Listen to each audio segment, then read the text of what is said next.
trophied up. Yeah. Hey, do yo, trophied up. Do your dance when the G's up. Spaced out, got me geeked up.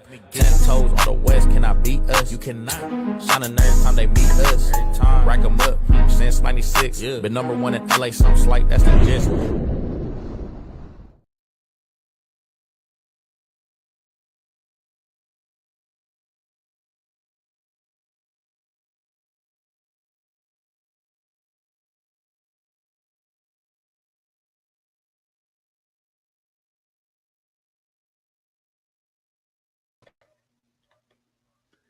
Hello everyone. Peyton, I can't hear you. I'm not sure this is on my end or I think you might have been No, muted. that's my bad. That's my bad. All right. Can you hear me? Yeah. Welcome to the LA Galaxy versus Tigres watch along, and to help me, I'll be joined by Sean Jr. here. What's up, Sean? How you doing? Hey, what is good, everyone? I'm doing great. Be ready for a very long live today. We Yeah. have, of course, this game and then a lot to go over right after the game against Tigres is finished, as we will be hosting our regular weekly podcast. Yeah, and you heard Sean right. We will still be doing our regular podcast today. Everything as normal. That means that by the time we get done here, it'll probably be around 9:10. So, I mean, get yourselves comfortable, guys. We got a long night ahead of us. Um, First of all, win probability, you can see here. The Galaxy are not favored to win this match. We are not expected to win this match by a lot of, the talking heads and whatnot. But we'll go into the lineups. To start off here, we'll go through the Tigres lineup first. You got Guzman in goal. He's always an issue. Known for his elite banter and whatnot. Guzman in goal. Diego Lainez. It looks like they're playing a 5-3-2. What that actually looks like in game, I'm not too certain, to be honest. But for now, 5-3-2. Lainez at left wing back. Zwarg, Parata, Enrique at center back, and Aquino at right back. Carioca, Gordian, and everyone's fan favorite, Antuna in the midfield. Brunetta and Ibanez up top for Tigres. But let's get into the Galaxy lineup. Starting here for the Galaxy, you got John McCarthy in net, John Nelson at left back, Amiro Garces at center back alongside Matthias Zonka Jorgensen. Miki Amane at right back, Edwin Cerrillo, Diego Fagundes, who has the captain's armband, as well as Isaiah Parente in the midfield. And then the front three for the Galaxy is Joseph Paintsil, Gabriel Peck, who has returned to play, and Christian Ramirez. What do you make of this lineup, Sean? In my opinion, it's our strongest lineup out there. We're going heavy with Peck, Paints, or Ramirez up top because you have to remember, if we just get one goal, that puts a lot of pressure on Tigres to have to find two. And then if we do score that goal first, we will most likely be parking the bus, and it will be very difficult for Tigres to try to break down. John McCarthy, as you mentioned, is starting this game. I feel like it was deserved. I mean, we didn't win during the game against Salt Lake, but I thought he played fine, and you're going to continue to see McCarthy starting these types of games, these big games. So I think it's just a solid lineup all around. Fagundes in the midfield, as we know, we've mentioned here multiple times. We haven't lost when Fagundes has started in that role. So yeah, we're very attacking heavy tonight. So it's going to be a really exciting game. High offense versus a low block defense. Yeah, and I think it's important that you mention the fact that all the Galaxy need here is one goal, really, and you're in a really good spot to advance to the next round. Because if you get one goal for the Galaxy, all you got to do, because you'll have the away goal rule on your side.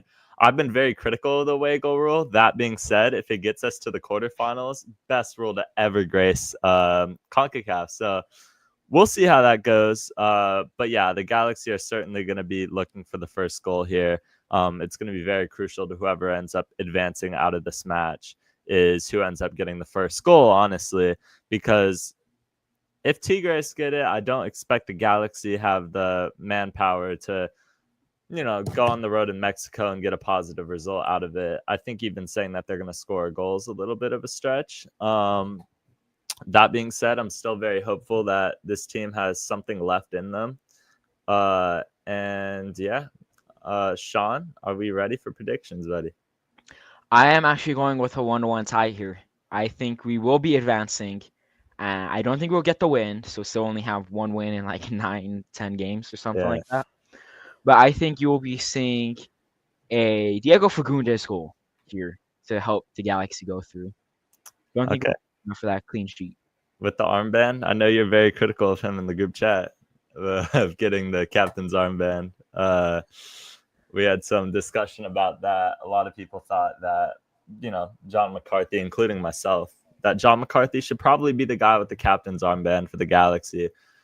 Not the case. Diego Fagundes gets it. So I would like to see him score. If I remember correctly, he had a close call in the first leg. Yeah, he hit the post, if I'm not mistaken.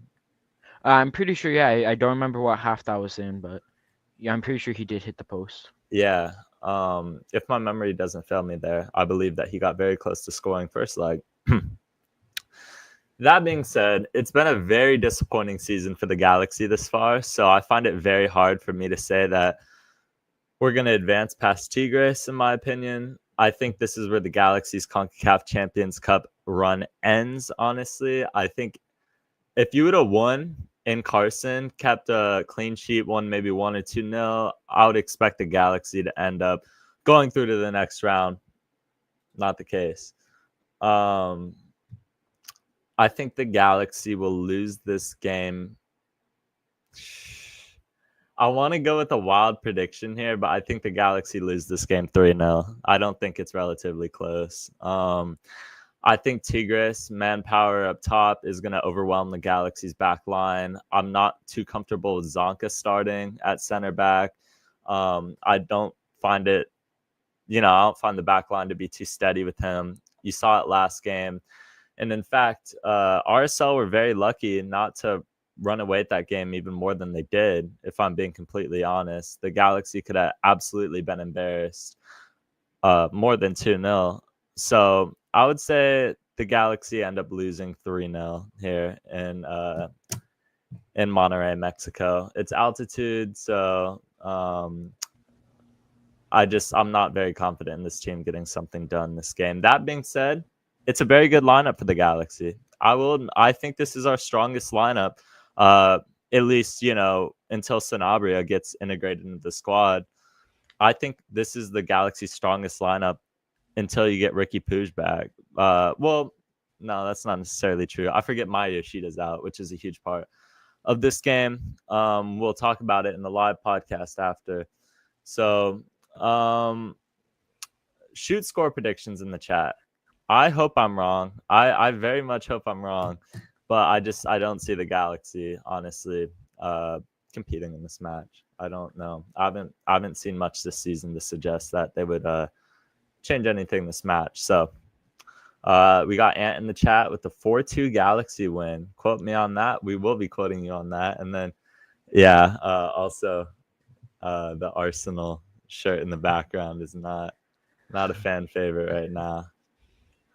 It was a good day. I had to show it off, as well as, if you guys don't know, I also run Arsenal FC News 101 on Instagram. A little shameless plug right there, but it was a good day today. Yeah. Hopefully the Galaxy can get a win too. We got a 2-1 win in the chat from Zuckus for Lam. Apologies if I pronounced that wrong. I think if the Galaxy get the first goal, we end up winning this game. That's how different I think it is. I predicted the Galaxy lose 3-0, but I think I genuinely believe that if we get the first goal, we'll end up winning this game. I think it just entirely depends, because you're right, Sean. If the Galaxy get the first goal, it's a completely different tie. So what are you expecting out of this match? I expect us to actually start out really strong, be the team pushing for the goal, because the Galaxy know that if they get that away goal, they are, I wouldn't say comfortable, but they would be in a much better position than what they would be if they were down a goal, especially since we see Tigres are having that 5 at the back. Again, we don't know what that's going to be looking like. I expect Tigres to be sitting back a lot, though, and just trying to wait out on the Galaxy to get frustrated, make some mistakes, and then go on a counterattack. However, I do expect one key thing we missed here in the lineups was on the bench. Lucas Sanabria is on the bench here, so I expect him to maybe get some minutes here, even if it's like 10 to 15, which I think that might be too much, even. But I expect to see him in here as well. Also, not featured in this match, but made the trip up was Amir Cuevas. So I think both of these guys are very close to being back for the Galaxy. I'm very excited to see Lucas Sanabria in this match. Hopefully, at least. I think if he made the flight up to Mexico, he will play some minutes. How much minutes that ends up becoming, I'm not too sure. And I'm just pulling up this the stream here. Which part of the stream are you at, Sean, so we could sync it up? I'm still trying to pull it up. Actually, it's been. I thought it was on YouTube again, so I had it ready on YouTube. Yeah, me too. Me too. I checked before the match, and I was like, "It's on Fox Sports." Shoot. What's Fox Sports? I thought it was something different. I think it's on a couple different streaming services, but FS1 is the main one. Unfortunately, I have to see Alexi Lawless right now. I believe this game will be kicking off at 6:10, by the way, or at least 6:08, because it is 6 o'clock, and I'm staring at Alexi Lawless' face right now. So it's going to be a little bit if you guys are waiting. Shoot questions in the chat, whether you have any questions about the match or injuries, just whatever you have, you could direct it to Sean or I. Let's get this party started. We got a very long night ahead of us, don't we, Sean? Yes, it's gonna be a really long one. I'm excited though. It's gonna be a good time. Hopefully, I mean, if we can advance, it will be a lot better. That's for sure. Yeah, and then you look at who the Galaxy would play if we advance. Club America versus Cruz Azul. They tied 0-0 in the first leg, so that match will be played at 8:30 p.m. tonight. We won't know who we will play until after that. So it's very iffy because that's going to be played at Cruz Azul's home stadium. That could very much change the fixture. I would expect Club America to go through, but anything can happen regardless. So is Peck 100%? I wouldn't expect Peck to be 100%, but I think he'll go 90 minutes either. Do you think Peck's 100%, Sean? I don't think he's 100%. If he was anywhere near 100%, he for sure would have been playing against Salt Lake. So I think that just tells you everything you need to know. Yeah, I don't imagine that to be a rest thing, even though he very much needed a rest. I don't think that's the reason why he played Salt Lake. We know Gabriel Peck can go 90 minutes as many times as the Galaxy need him to go. And you see guys like Edwin Cerrillo get a lot of minutes for the Galaxy. Maybe the legs take an effect in this match. Obviously, there's a layer of the altitude to it. Maybe that affects the Galaxy too. I hope not. But these are all things that you want to factor into your score predictions. Make sure to shoot those in before kickoff. It's your last chance to get score predictions in. The Galaxy will be underway in under 5 minutes, I believe. So, and if you haven't liked and subscribed to the stream, we are locked in tonight. We are locked in tonight, aren't we, Sean? I hope so. I really hope so. I hope the Galaxy are as locked in as we are. But yeah, we're gonna. Okay, a lot of Arsenal. You want to talk about the Arsenal game real quick, Sean? Yeah, I can just quickly touch up on it. It was a really good game. I mean, I didn't think we were gonna walk over Madrid the way that we did there. I mean, I was really excited. I was really happy and just excited for it. I'm really looking forward to the game at the Bernabeu. We know that Madrid have some spooky magic that happens there, and they've made comebacks before. So I'll just leave it at that before I go on too much. Yeah. I know you could talk about Arsenal all day. I just find it very irritating that, of course, when Liverpool's out, Real Madrid turn into the 2023 or 2025 LA Galaxy. Take your pick at this point. But yeah, you got some Champions League action. You got more Champions League action tonight. Hopefully both of your teams can win. Probably not 3-0, but You know, we'll see if the Galaxy can match Arsenal's performance tonight. But definitely think Tigres is going to be coming out on fire this match. I think they're going to want to score. They got kept off the score sheet first leg. Obviously, that was away. I think Guzman's a very difficult goalkeeper to get past. You know his antics. If this game is like 10 minutes left, they're just going to end up, wasting time with all their antics. They know how to drain out a game. Tigres are made for the CONCACAF Champions Cup. They are very experienced in this tournament. They know what it takes. So we'll see how that factors into this match. Players are walking out right now. And like I said, other side of the bracket, you got Inter Miami versus Chivas USA tomorrow and Pumas versus Vancouver. If we were to advance to the final, we would face one of those 4 teams. So a lot to look forward to. Game is getting ready to kick off here. Last score predictions. Thoughts on Ordaz not getting sent off? It definitely was a red card. I mean, even the commentators were talking about how they got away with one for sure, which you don't usually see because usually commentators if the Galaxy were playing, and he went on to score the game-winning goal, which is just very unfortunate. It could have been anyone else, and of course, it has to be the guy who should have been sent off. But you've seen bias towards that particular team in the past, if we're being honest. So I don't know. I'm not one to speculate, but I feel like that's not entirely out of nature for CONCACAF referees, especially. Tigres, once again, are the home team.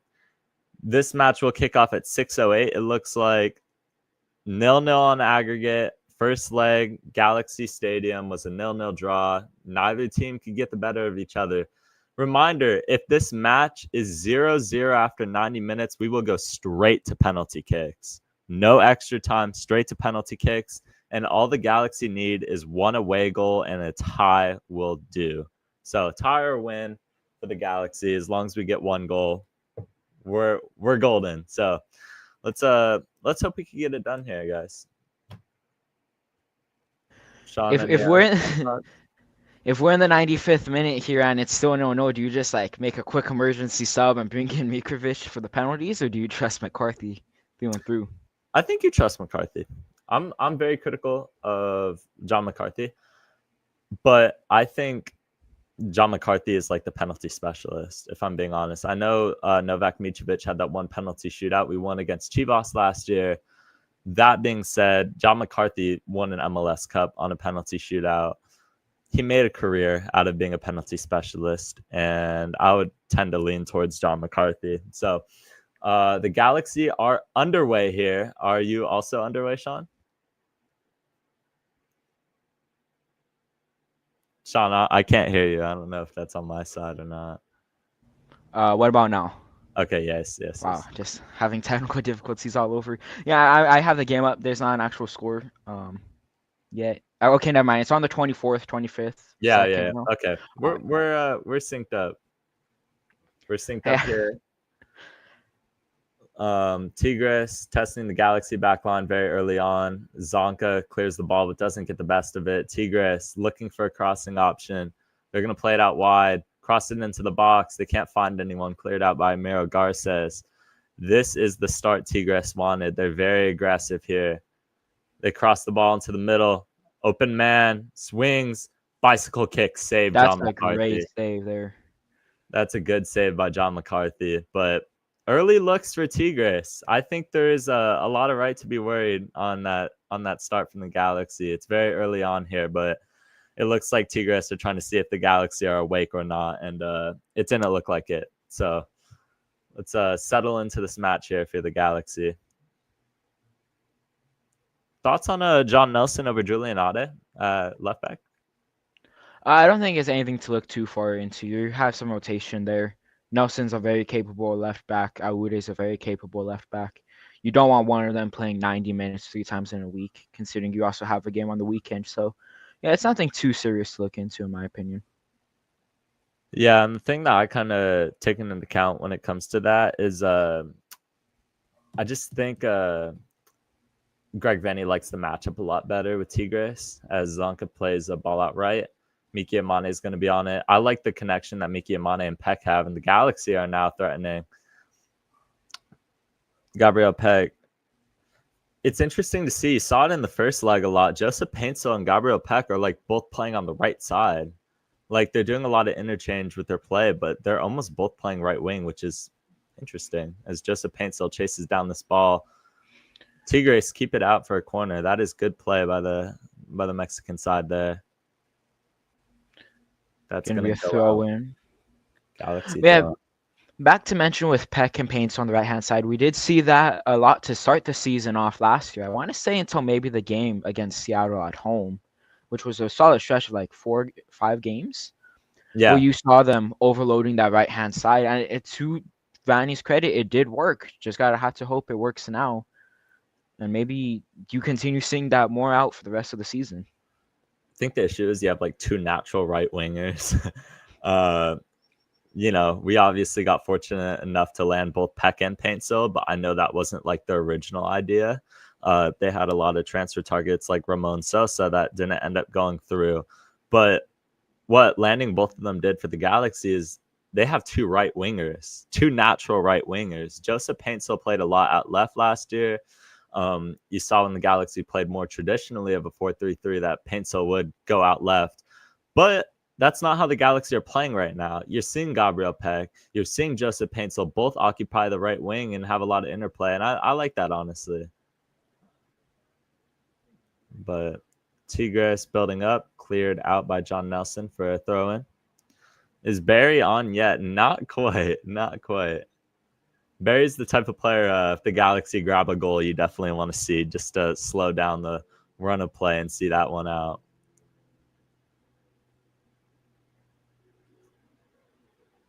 John Nelson takes the throw in deep in Galaxy territory.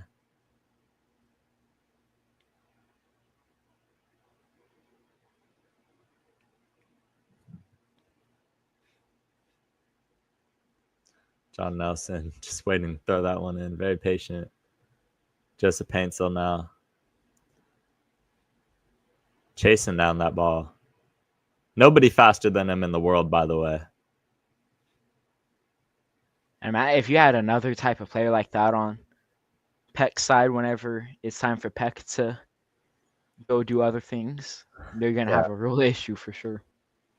I might be wrong here, but I feel like we have the two fastest players in the world here. That might be an exaggeration, but Miro Garces and Joseph Paintsel are just incredibly fast. Welcome to the chat, Paul Richardson. Welcome in. First ever watch along. Yeah, recommend it to your friends. We for sure have the two fastest player in an MLS. Great work from, I believe that was Peck to pick up the ball, goes out for throwing. Yeah, I think I might be ahead of you now because my stream did crash. Yeah, you are slightly ahead. Yes. My apologies. I have it up on multiple devices trying to just figure out what's going on here. You're good. I'm about to hit 5:30 now. Yeah. I'm at 5:40. Okay. If you could pause it for a couple seconds. Yeah, don't worry.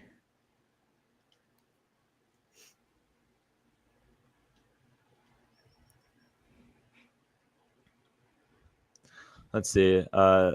Painsel's a less technical player and works out with Peck as Paintsel doesn't have to have the ball in tight spaces. Yeah, I totally agree. Paintsel is all speed, which is a good and bad thing because when those legs run out for Joseph Paintsel, that's about a career for him. Might be onto the music, which I mean, incredible player though, because when he's the fastest player in the world. So when he is getting in behind the back line, he's probably a top 5 winger in MLS. This ball goes to Joseph Paintsel now. Cleared out by Edwin Cerrillo for a goal kick for Tigres. Joseph Paintsel Fortnite skin is coming. It is coming, guys. We will all be there for that. I can tell you that for sure. Yeah. Gonna outsell the Messi one. You buy a lot of Fortnite skins, Sean? Not recently. Haven't played too much. I need to get that Marco Reus one. They need to bring him back. Yeah. Let's see. Guzman now. Just walking it here. Yeah. Galaxy are in no rush. Which, in my opinion, is the right approach. I mean, you don't want to be going. I know I said you might be seeing the Galaxy go all out early, but personally, I don't think that's the right thing to do. Save your energy for later in the game when you can just steal one and then use all your energy in defending. That's going to have to be how it is if you want to advance. Yeah. Really interested to see how this match unfolds over the first 15 to 20 minutes and which sides kind of come out a bit more aggressive than the other. I think Tigres right now, you can see, has a lot of forward momentum. They look aggressive. They're pressing for the goal. And, I think it's a very interesting thing to see out of the Galaxy is them kind of just, absorbing pressure. And I would argue we're best in the counterattack sometimes. It's produced some of our best moments. Obviously, it helps, before when we had Ricky Puig, who was always so fast to get the counterattack started. But you still see that out of the Galaxy at times. Maybe just not as efficient. But like Ant said in the chat, Vanny playing a 4-2-4 out of possession, and it does set us up very well for the counter. So I like to touch up on that. goal Tigres. Goal Tigres off of the cross. I mean, so it begins. I don't know where the marking is there for the Galaxy. That really came out of nowhere.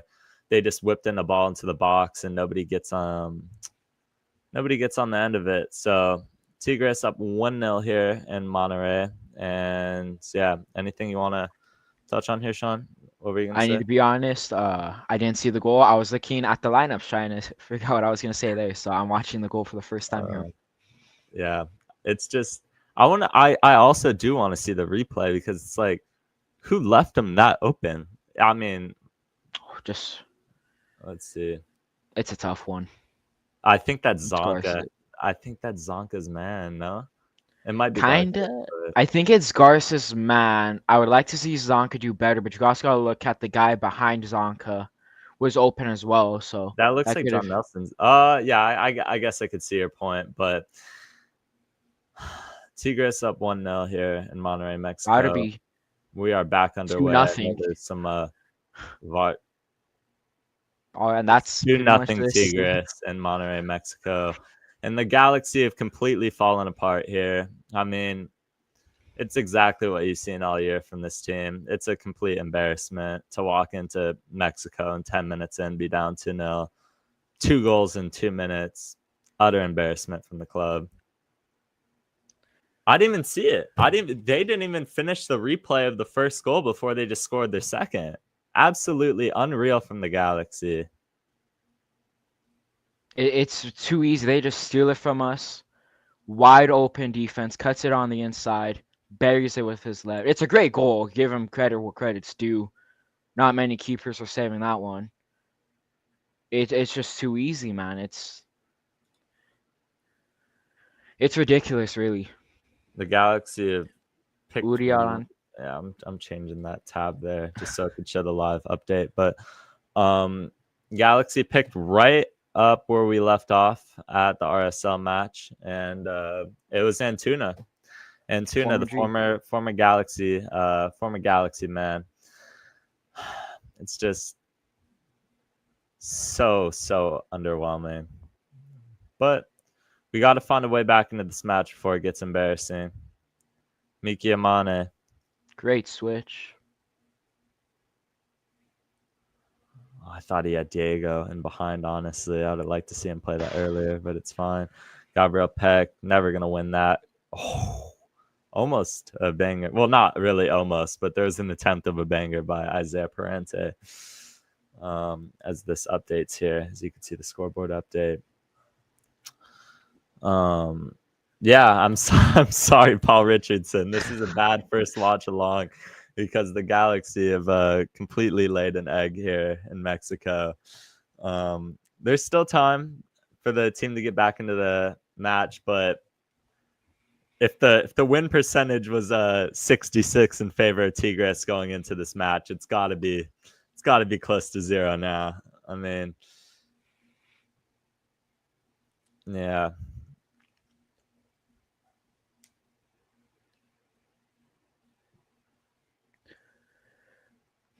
There we go. Really, I just don't have words to really describe it. You give up 2 goals in 3 minutes, I think it is, or 2 goals in 2 minutes. The first one wasn't surprising.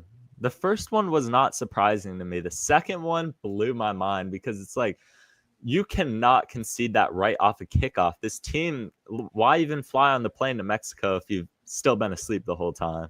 Like, I don't understand why the Galaxy have gotten off to such a poor start. You saw it from the very beginning of this match. Tigres are ready. Tigres are ready to pounce on the Galaxy, and they're still doing it here. They want more goals. My prediction going into this match was 3-0 Tigres. I thought that was a bit wild, honestly, but I don't know. I think this Galaxy team hasn't came out ready to play, and it is just Tigres dominating possession now, working their way into the Galaxy's box.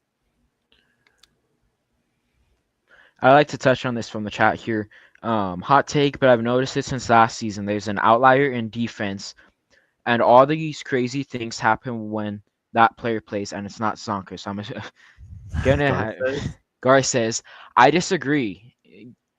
Garces didn't play for over, I'd probably say 2/3 of the season, and you were giving up minimum 2 goals a game most of those games. Yeah. You have a defensive issue here. I thought the back line completely changed when I agree with the part where you say he is often out of position. I think his speed, he relies heavily on his speed too much. Right now, I think maybe the Galaxy are missing Jalen Neal. But I don't know if I would say since last season I've noticed that. But it's fair to say that Garces has been on a sophomore slump. Yes, absolutely. But I thought he was a revelation to the back line after Jalen Neal had some poor form last year to come in and ultimately help us win MLS Cup. He was one of the changes we needed to that back line. And they do miss Mark Delgado, but he's not here. As Gabriel Peck could be in behind here, looking for Christian Ramirez in the box. He's going to hold up play here. Gabriel Peck looking back to Joseph Paintsel now. Paintsel looking for runners. Finds Miki Amane. He's playing more like an inverted fullback right now. John Nelson.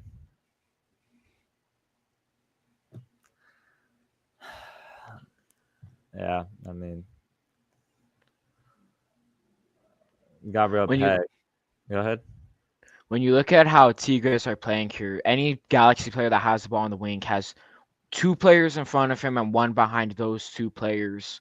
The Galaxy are not going to break that down. On top of most of Tigres players are sitting behind the ball here. They know that tactic is going to work because the Galaxy don't have a player who can break it down like that. I mean, but how many times is Paintsel is going to loft a cross in? It looks like that will be going out for a Galaxy corner kick. But how many times have you seen that this season, Sean, where every time the Galaxy look like they have a promising counterattack going, we just slow it down. We completely kill all momentum of the play. We slow it down. We hit it back to Garces, and the Galaxy just play around and turn over the ball inevitably. I would like to see this team be more aggressive, especially 2-0 down in a match that you have to get a result out of. You have to get a result out of this match. And we've came out completely lethargic. And I've seen it all season. The Galaxy will have something promising going. We'll have numbers in the attack. And we'll just play it back. We'll just play it all the way back. I understand you need some form of buildup. It can't all be forward. But the Galaxy also need to have some bite in them. You saw it last season, and it's not here. As Diego Fagundes swings in the corner. Can we get a set piece goal back? No. That goes out to John Nelson, and just clears it out for a throw-in. Thoughts on Sarria, Sean? For this game or just the season so far? Just this season so far. Just to see. He had a slow start in my opinion. He was trying to fill in, or not fill in, like adapt to his role, because we've seen him play kind of as a Mark Delgado type of player where he has to be everywhere. I thought he really has picked up in the past few games, and even when we're not winning or even coming close to winning these games, he's still most of the time my top 3 players of every game because he's just everywhere now. And I really like that. He's showing he has that third lung that Delgado had as well. Yeah, I mean, once again though, he's not quite. Hey, that is absolutely a foul on Gabriel Peck and could very well be a yellow card. It doesn't look like they're gonna dish that out too early in this match. Edwin Cerrillo, I think, has taken on a lot of minutes, and in fact, I would have probably rested him last match to have him more fresh for this game. I know, like you said, they want him to have that third lung, but realistically, some guys need to have some mileage taken off of them. And especially a guy like Edwin Cerrillo could have probably used a rest, and maybe the Galaxy are paying for that now. I don't think he's been good this match. This season, the Galaxy have had to rely on him a lot. I'm still waiting to honestly see more out of him as Nahuel Guzman clears that out. Very good clearance. Cerrillo, I would say a bit underwhelming. Garces is not happy with that foul call in midfield. He is pleading his case with the referee. So, I don't know. I guess I'm kind of mixed feelings on Cerrillo. I think he's been good in games, but I wouldn't say he's been a top player every game. He certainly had some moments that kind of made me question him compared to last year. I thought he was very good. Third lung nonsense. I think people are more so just talking about like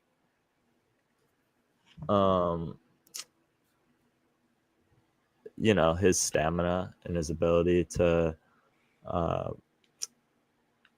you know, like go 90 minutes almost every match with the Galaxy. It's like he never wears out, really. So, but maybe that's taking a toll.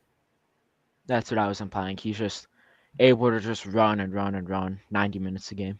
Yeah. Would last year's team win this game? Last year's team would have for sure won leg one. I don't know about this game in particular, but absolutely would have won leg one, probably 2-0 if I had to guess, and definitely not been down 2-0 at this point of the match. So, yeah, I don't know. This is the biggest match you'll probably see so far of the Galaxy season, assuming, you know, well, depending on if we advance, which isn't looking too good right now, but the Galaxy are not going to play really a bigger game unless you're talking Campeones Cup until the playoffs. But even the playoffs aren't guaranteed right now. It's not looking close to a guarantee. So there's no bigger game to show up to the occasion and come back if you're the LA Galaxy, but they need to show some life here. The quality's on the field, though, in my opinion. Yeah, we have quality. All of these players are heavily talented. It's just, they're just not Ricky Puig. That's the big thing. They just can't do the things that Ricky's done, in my opinion. And that's not to discredit them in any way. Ricky Puig is was the greatest player in the league the past few seasons. Nobody's able to just break down a midfield and then make a beautiful Travella type pass to your winger who's going to go down and score. Right. Does Campeones Cup qualify us for CONCACAF? I don't think so. I do not think so. Let me double check for you though. I know Leagues Cup gives out a lot of spots, probably a bit too much. I don't know how the Rapids snuck in this year. CONCACAF Champions Cup. Let's see. They're never very clear on these things, but I don't think so.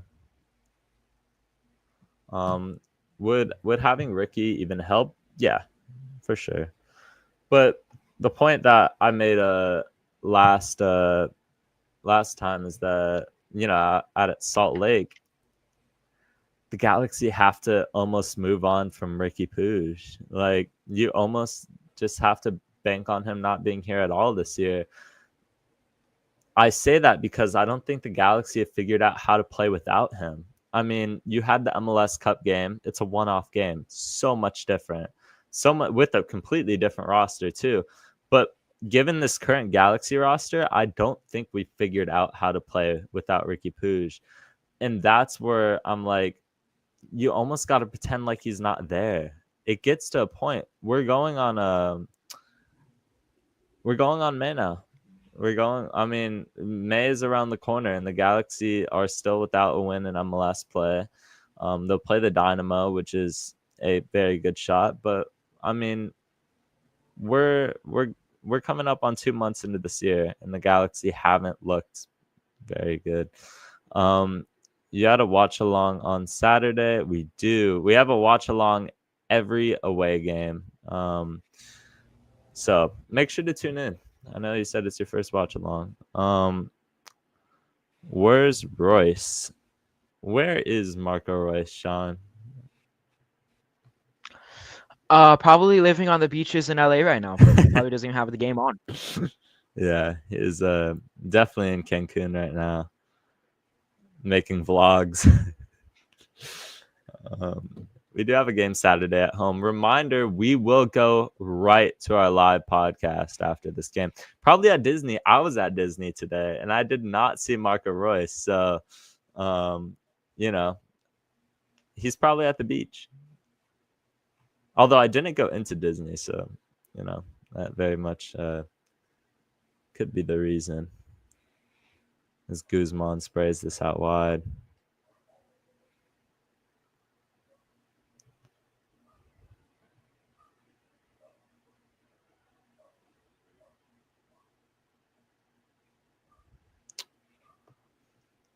Royce lives in Newport Beach? Huh. I'm very close to Newport Beach, so I'm surprised I don't see Marco around.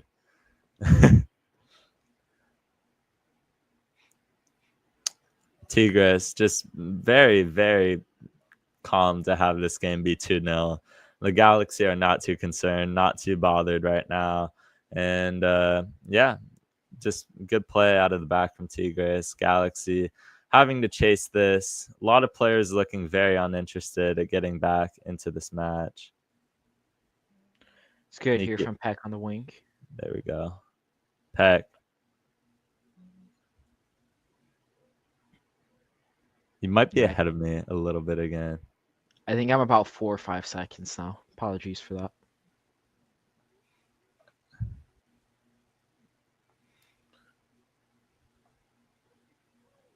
Let's see. Zonka. I'm at 24:50 now. I'm at 24:54. Okay. Pause your stream so we could sync that right back up.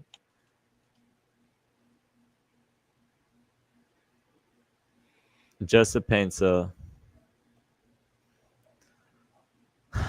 Just lethargic.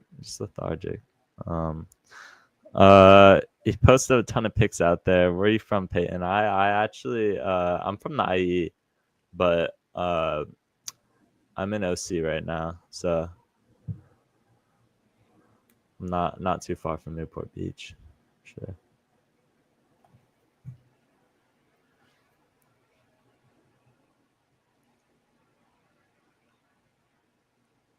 I don't remember the last time the Galaxy had a good spell of possession in this match. I mean, it's going to go out of bounds here for a Galaxy throw-in. Let's see what we can do with this. I like what I've seen from Isaiah Parente, but I am very excited to get Lucas Sanabria back. We will go over that in the live pod, not to spoil too much. But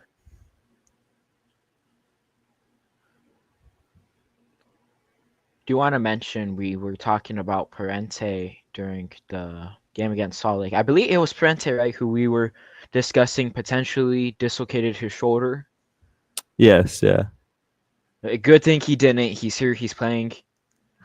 He still might have. To my knowledge, a dislocated shoulder is pretty easy to like. Oh, that's got to be a yellow. That's got to be yellow on the counter. To my knowledge, pretty sure you could just pop it right back in.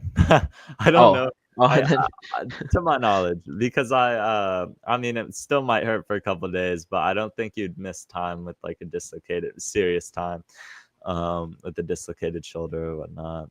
But could be wrong. Gabriel Peck stands over the free kick.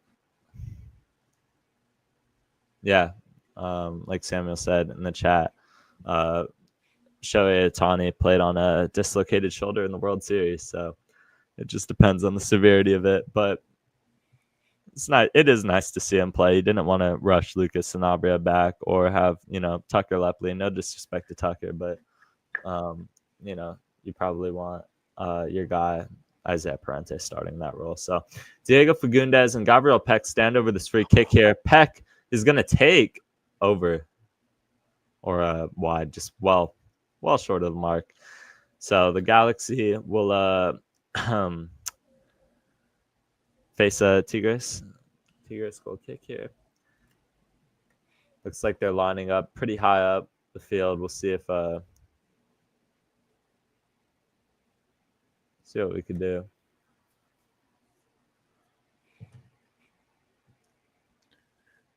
somebody in the chat said this season feels worse than 2023, and that's because statistically it is as well. Tigres getting pressed here, launching it out from the back line, goes out for a Galaxy throw-in. Travella by Guzman. But yeah, that's because statistically this is a at least in MLS wise, this is a worse season. We had 6 points in 2023. We sit at 2 this year, so we had 3 times the amount then as compared to now. And I mean, it might end up being worse than 2023 if the injuries continue to pile. I don't think it'll get to that point, but you already see, missing Ricky Puig from the start of the year is not playing in our favor. John McCarthy is going to come out and collect that. How about that new Pencil music? I forgot we will not be covering that tonight, but thoughts on the EP, Sean? Oh yes, from the last time I said I didn't listen to much for it. I have listened to most of it now. I enjoy it. I enjoy all of Pink Stills. That's crazy. I can't lie. I enjoy it. It's something that's really cool that we can say one of our designated players makes music and we can listen to it whenever he scores at the stadium. Yeah, I like Fine Like You. I thought was no, I do agree with you, and I just mean like the season like itself, not the context of it. I like Fine Like You, and I'm blanking on the name right now. Nobody was good. Nobody. Fine Like You, Nobody. I'm so glad we agree on that. I like Afrobeats. I like that type of music. I liked Joseph Paintel's work, like unironically, even if I wasn't a Galaxy fan, I think I would enjoy Joseph Paintel. I mean, the video was cool too. You saw the video with the judge or whatever? Oh yes, I did. I saw it on his Instagram. Yeah, that was pretty cool. I enjoyed that. I like his music. I think he definitely has a career in music after he retires. It's something he enjoys. So hopefully he has another MLS Cup to put on the shelf after he retires, because oh yeah, we could use one. No, for sure. Hey, might as well run it up. Stairway to 7. I think that's what we're going with. I think Stairway to 7 is what we're going with, by the way. But this is if you're looking at Stairway to 7, the Galaxy have completely fallen off this year. They fell down the stairs, and it's just not looking too. Okay, that's good recovery by Zonka, but that had me a bit worried for a second on that. That Antuna is just going to outpace him. Antuna is a speedster. If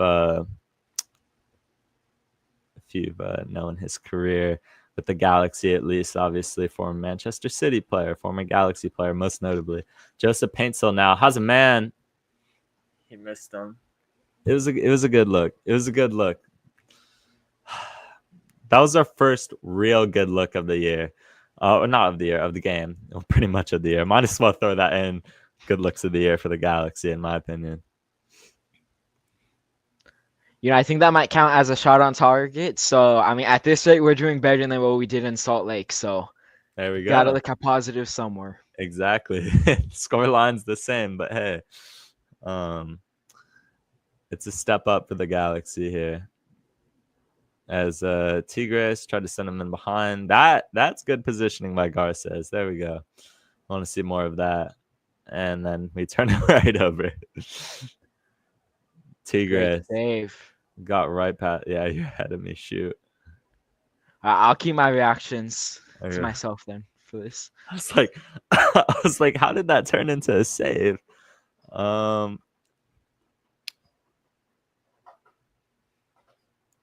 right. I'll tell you when I hit 32:30 so we could sync it up.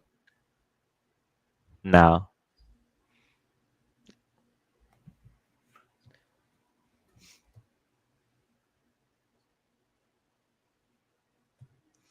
There we go. Galaxy good in the attack. Christian Ramirez.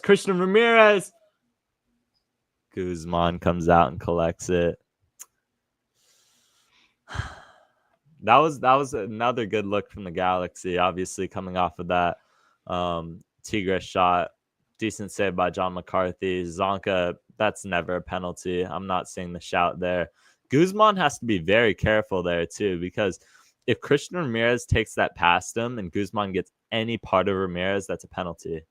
So does well there. Edwin Cerrillo now. Cerrillo working very well in the midfield, just gets leveled by a Tigres player, and that will be a stoppage of play because the Tigres player is down now.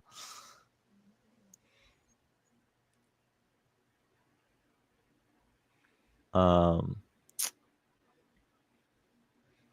man.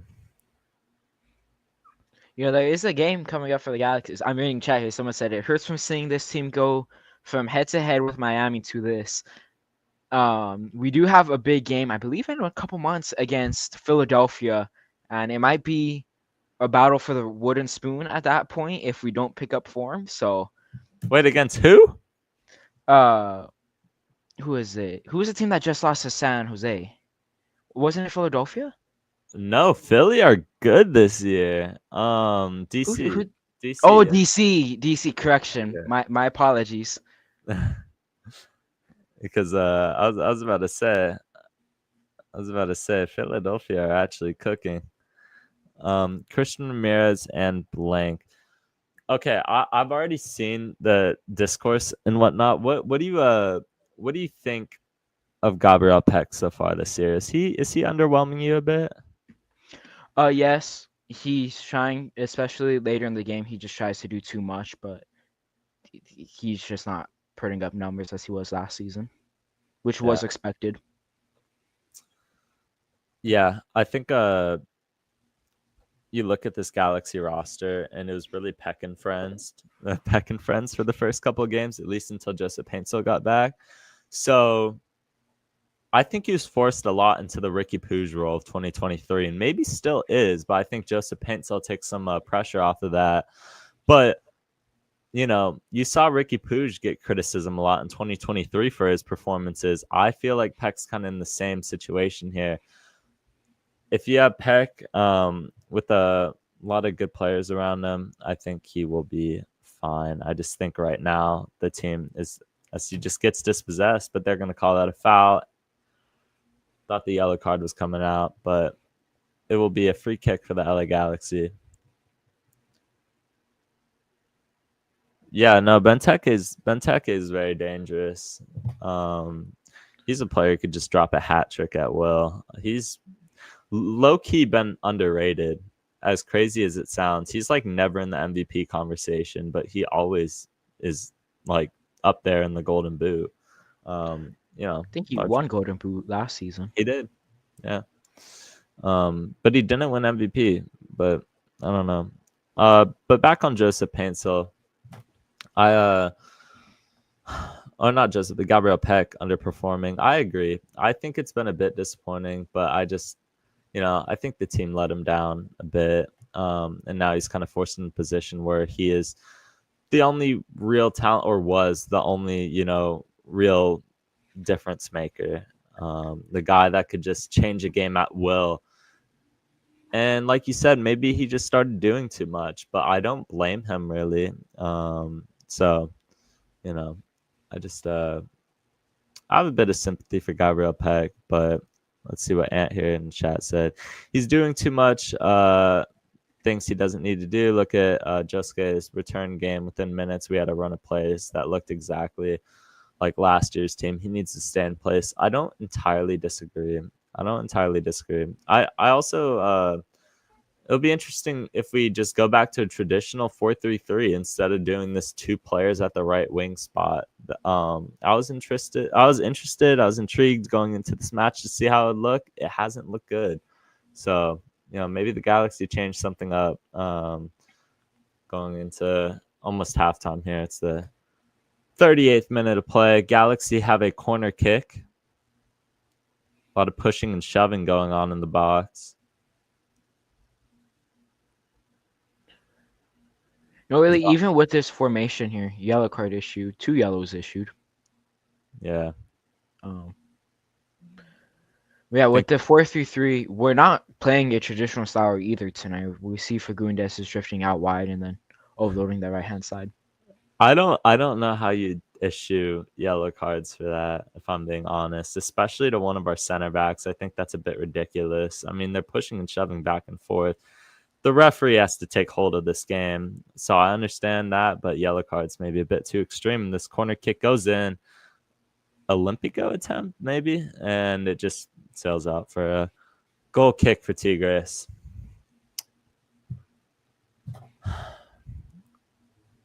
That was a mess. That was a mess of a corner kick from start to finish.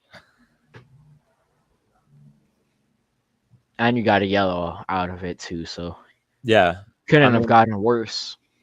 I don't think that guy's gonna mind a yellow as much as our center back getting a yellow is gonna mind it. It's like I trust Christian Ramirez on a yellow card more than I trust like a Miro Garces or something. Like, I think just dishing out 2 yellow cards is unnecessary,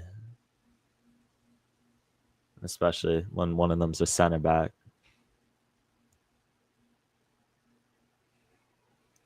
Ooh, the Galaxy had real potential there. Oh, they do. They still do. Joseph Paintsel, it's a bad giveaway. It's 2-1. The Galaxy have life here. Joseph Paintsel brings the club back to life. Come on, lads. Come on. What a goal. Oh, thank you for keeping your reaction on that, Sean. Oh, man. What did you think of that? It's a really good goal from Joseph Paintsel. They're stealing it in the back line. Beats, what's it called? Tries to beat the keeper. Ruguzan does beat him, cuts back in, and then just scores an absolute beauty of a finish. Man, that is exactly what we needed before half. Wow. How big is that goal for the Galaxy? It is massive because now you have yourself a chance to get in the start of the second half, even in the first 30 minutes of the second half, just go all out attack and then get that second goal, which again, if this is a tied game, we advance. A tie is just as important as a win for us tonight, in my opinion. Man, that away goal is so huge for the Galaxy. It is almost as massive as the Sean meme. Like, that is exactly what you wanted to see from the Galaxy. And hey, did we earn it? Yes, we did. I don't care. We forced that mistake. We pounced on it. You've seen the Galaxy not be clinical at times. There we go. You absolutely need to take every chance you have at getting back into the match. You should take Joe Totino's job. No, Joe Totino is the GOAT. That is the absolute GOAT. We cannot compare to the GOAT, Joe Totino, but I do appreciate the love. Oh, yeah. Where is the Joe Totino statue? Dude, that is so gas. Come on, Joseph Paintsel. The Galaxy needed that. They needed a spark. They needed something. They needed something so desperately before halftime. We are right back into this fixture. Remember, like Sean said, 1 goal and we are ahead of Tigres on aggregate due to away goals. So it's just time for us to respond accordingly. Tigres have another crossing opportunity, though. Oh, good blocks. Good block by Isaiah Parente. John Nelson clears it out. Very dangerous from the Galaxy, but they do enough. But Tigres still on the ball now. This is the same exact play they had that scored, except John McCarthy clears it out, sends it up top. The Galaxy have life. Joseph Paintsel running down the wing, goes out for a Galaxy throw-in. This is end-to-end soccer here. We are here. The Galaxy have arrived. McCarthy, I wasn't familiar with the game on that distribution right there. That's probably some of the best distribution I've seen from him. I was so expecting that to go out of bounds. I was so expecting that just to get launched out of bounds. What better way to score a goal to put yourself back in this game than the player who's been out, who hasn't been 100% since the MLS Cup final? Oh, that's got to be foul. No? Okay. Maybe a fair duel, but it's from my maybe biased perspective. I thought that was a foul, but it's fine. More contact behind that than the yellow card Zonka got, that's for sure. Yeah. Here we are. 44th minute for the Galaxy here. Amiro Garces, Edwin Cerrillo.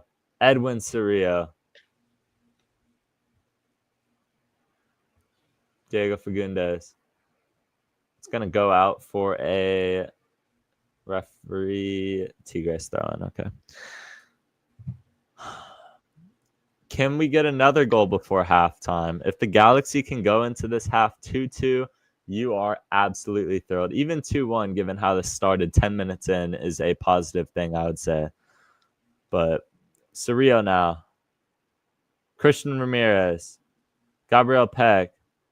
Joseph Paintsel making the run. Joseph Paintsel. He has a man. Joseph Paintsel. Oh, good save by Guzman. It was almost 2-2. Oh, Galaxy corner kick. I am absolutely lit. The Galaxy are threatening to score. Is that a goal kick? Yes, really? I think it bounced off of Guzan back into Paintsel there. Okay, but still very good play. Joseph Paintsel is changing the dynamic of this fixture right now. They didn't see him first leg. They did not really see Joseph Paintsel. I mean, this version of Joseph Paintsel obviously started the match, but he's a man back, and he is a man ready to get firing for the Galaxy and propel us into the driver's seat here. You see that spark under him, too. He really wanted to score that goal more than anything. Yeah. And very close. Good save by Guzman. That's a difficult shot to get right, because if he chipped Guzan, he would have beaten him for sure, but then it most likely would have been cleared off the line by Tigres' defense. Yeah. I'm assuming you mean Zabaleta. Eric Zabaleta is on the bench, I believe. Often makes bench appearances for the Galaxy. Miki Amane clears that out for a corner kick.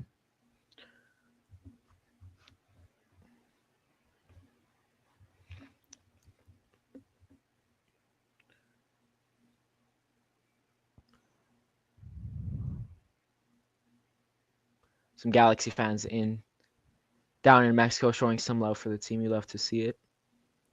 Yeah. Is this the Joseph Paintsel new EP effect? Corner kick, Tigres swung in. They're going to try that bicycle again. And John McCarthy, I don't know why they keep going for it. John McCarthy going fast, and that's the distribution you're used to seeing from him. Gabriel Peck loses control of that ball. 2 minutes left. No, keep the whistle in your mouth, ref. That's outrageous. The Galaxy had numbers in a counterattack there, and the referee's just going to blow that one dead. Free kick, Tigres in Galaxy territory. That is not what you want to see. Yeah, man, if we can get a second here, I need the craziest celebrations you've ever seen. It's an absolute disgrace for them to try to score a bicycle kick on us at the edge of the box like that. Yeah. top Clearly 10 they don't disrespectful show. football moments, because that is the second time. The first time had some legitimate chance to it. That one, not really. Christian Ramirez. Joseph Painsil's in behind. Joseph Painsil running for the Galaxy. Joseph Painsil, the first touch was too heavy. The first touch took him away. Oh my days. No. Guzman clears that out for a Galaxy throw. We've completely squandered that opportunity to go ahead before halftime. Miki Amane. We still have life here. The Galaxy are pushing. Gabriel Peck. Not good enough by Miki Amane.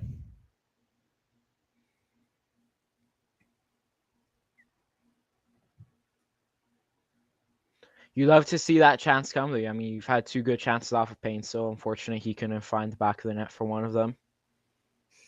All right. But you love to see the Galaxy's alive. They're Yeah. showing that they want to get at least a tie out of this game.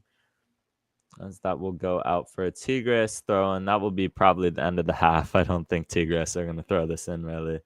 Or at least they're going to take their sweet time on it. You see the Galaxy supporters in Mexico. Always appreciate our good fan support. That's not good enough by Miki Amane. Doesn't clear the ball out. Sound. Zonka, what are you doing? Oh, my days. Zonka needs to be more urgent there. It looks like it will be the end of the half, but a series of miscues, and the Galaxy are lucky not to be 3-1 down, and that is halftime. Halftime score is LA Galaxy 1, Tigres 2. Aggregate is 2-1 in favor of Tigres. A lot of momentum coming out of the second half. I will get a refill of water, but Sean, give us your thoughts on this so far. Halftime takes. Of course. It was a shaky start of the game. We came out not looking the best. Tigres were dominating with possession, dominating with the chances, and then they got across and from their left-hand side, found the back of the net off of a header. Don't really know who you can blame for that too much because it was a difficult one to get to for any player, really. Then, not even 2 minutes later, we kick off, but I don't know who it was who lost the ball here, so apologies for that. I think it might have been Surreal, but we just got the ball taken away from us. Tigres go down, cut on their left inside the box, and it's a brilliant finish from them. Can't discredit them too much. Then from that point on, it looked like the Galaxy were out. Tigres were slowing the game down. They were playing a lot with possession, especially in the back line, because if you're Tigres, you don't have to do too much at that point. Then Galaxy get a couple chances here and there. Painso had a cross or an attempt to cross to Ramirez, who was open in the box. It got swept up from Guzan. A couple minutes after that, fortune happened for the Galaxy. We saw a poor pass to the back, hoping for Guzan to get there, but it was Joseph Painso running in behind, snatching it up, running past Guzan, putting it onto his right foot, and absolutely burying it. A great finish from Joseph Painsil. We saw those types of goals from him where he just runs, puts it on his right, and then scores last season. Great to see him do that again. He had another chance just a couple minutes past that, maybe about 4 or 5 minutes. It was a tough one to get to. As I mentioned, if he chips Guzan there, it gets most likely cleared off the line by one of the defenders from Tigres. So again, that was a difficult one to get. Then at the end of the half, Painso gets in behind. His first touch just was too much behind it. It goes too far for him, which he was one-on-one with Guzan, but Guzan gets the better of him there. And so far, it's been you could say frustrating half. Really frustrating because, again, you went down by 2 goals extremely quickly again. We saw that versus Salt Lake. We saw that again tonight. You then didn't create much because you didn't see the ball much for most of the half. But towards the end of the half, the fire has been lit, not only under Joseph Painso, but the rest of the team. This team isn't going to be rolling over for Tigres. They want to go, they want to advance because they know the significance of getting that second goal and advancing in this tournament. Yeah. I agree with what you said from what I heard at the end there. I think the Galaxy are very much pushing. Uh, my hope, if I could hope anything, if I could wish anything into this universe right now, it would be that the Galaxy continue having that momentum that we ended the second half or the first half with into the second half. I'm begging the Galaxy to not just put their foot on the brake, come out the second half lethargic, go back to what we've seen all season. Please show up for 45 minutes. 45 minutes is all I ask of you. If you want to go ahead and show up on Saturday and lay another MLS stinker, whatever, man. Please, please, please, please show up second half like they did the final 15 minutes, and we will absolutely win this game. We will absolutely, well, not win this game, but win this series if we show up like we have the last 15 minutes. We got to limit our defensive mistakes. Everything we do is just making it harder on ourselves. We are our biggest enemies sometimes. And I think the Galaxy really, unmarked man first goal. It's not very hard to score. It's not a hard goal to score when I think, you could say it was Zonka, you could say it was Garces. Somebody lost their man back there. And then right off a kickoff after, everyone fell asleep. So I think the Galaxy have to be a lot better. You can't start off like you did. But yeah, Griffin should be making it at some point. I don't know. He gets off of his job about now. So, yeah, it was just a bad pass out of the back, it looked like, from Tigres. We got a question for you, Sean Jr. What is your key takeaway from the first half? It's the fact that we scored a goal, and it was Joseph Painso who scored. And then it was Joseph Painso who got another chance, and then another chance. So if there's anything to look for in the second half, it's going to be Joseph Painso continuing to be cooking like he's been in the end of the first. Yeah. No, I definitely agree. I think he's looked very dangerous. He's been our biggest threat on the field at times. I think his first touch has to be better on that one. I think he gave Guzman too much of a chance. I understand it's difficult in the heat of the moment, but man, you really have to be better on that. But he scored. He scored, so he's looked lively. He's looked threatening. He could have probably had 2 or 3 by now. So you'd like to see him be a bit more clinical, honestly. And my key takeaway, I want to see more out of Gabriel Peck. Galaxy have to limit mistakes, but I want to see more out of Gabriel Peck. He wants to go to Europe. Sure, you could get your move to Europe, but you have to be the guy to show up. You have to be the guy to show up in big moments for the Galaxy. You saw it in MLS Cup last year. Gabriel Peck didn't score in MLS Cup. Gabriel Peck did not score in the conference finals. I'm not saying that he's not a guy who won't show up for big games, but I'm saying I want to see more out of him. I want to see more out of Gabriel Peck, because if you want to go to Europe, you want to have a successful career, you got to show to these teams that you could be a man for the moment. All eyes are on you. All eyes are on the Galaxy in the second half. We ended with a lot of momentum, so I want to see them continue. If you guys got any questions, make sure to leave them in the chat. You could direct them to Sean or myself, and we will go through it as it is. But remember, after this, we will have a live podcast at probably around 8, if I had to guess. It will start or just directly after this match. Griffin might be joining us second half. Maybe CFC Michael at a point. I'm not entirely sure on that. But we're ready. So Sean, any other takeaways? Any other things?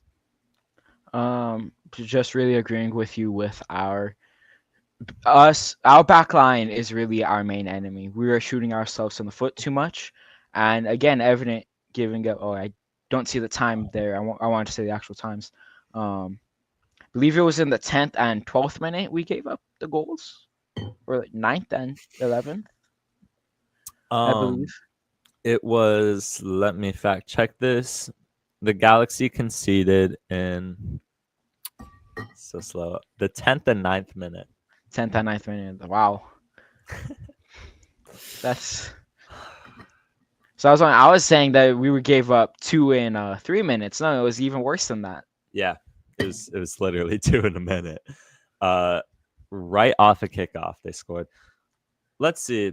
What's up with the other goalie, JT? He's just the third string. There's not much to JT Marcinkowski. Saw him play an Open Cup match, but to my knowledge, he's still rehabbing an injury that he suffered with San Jose last year. I think it's kind of lingered. I wouldn't expect to see him in a Galaxy kit this year, if at all, really. He's just the third choice guy. And he's definitely not the solution to the problems that we have at goalkeeper. So I think they just brought him in on a cheap deal. So, might as well. Definitely depends what the salary looks like there.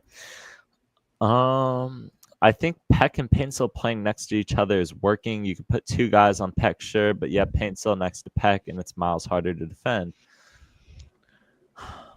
I agree and disagree, because I think some of the Galaxy's best moments have came when Paintsel's like alone on his own side, because then you have like the yin and yang. You got Gabriel Peck, who's very good at attacking in tight spaces, dribbling through defenders, and really good technical ability. Gabriel Peck, you've seen all year. And then Joseph Paintsel, just speed, just get him behind the back line.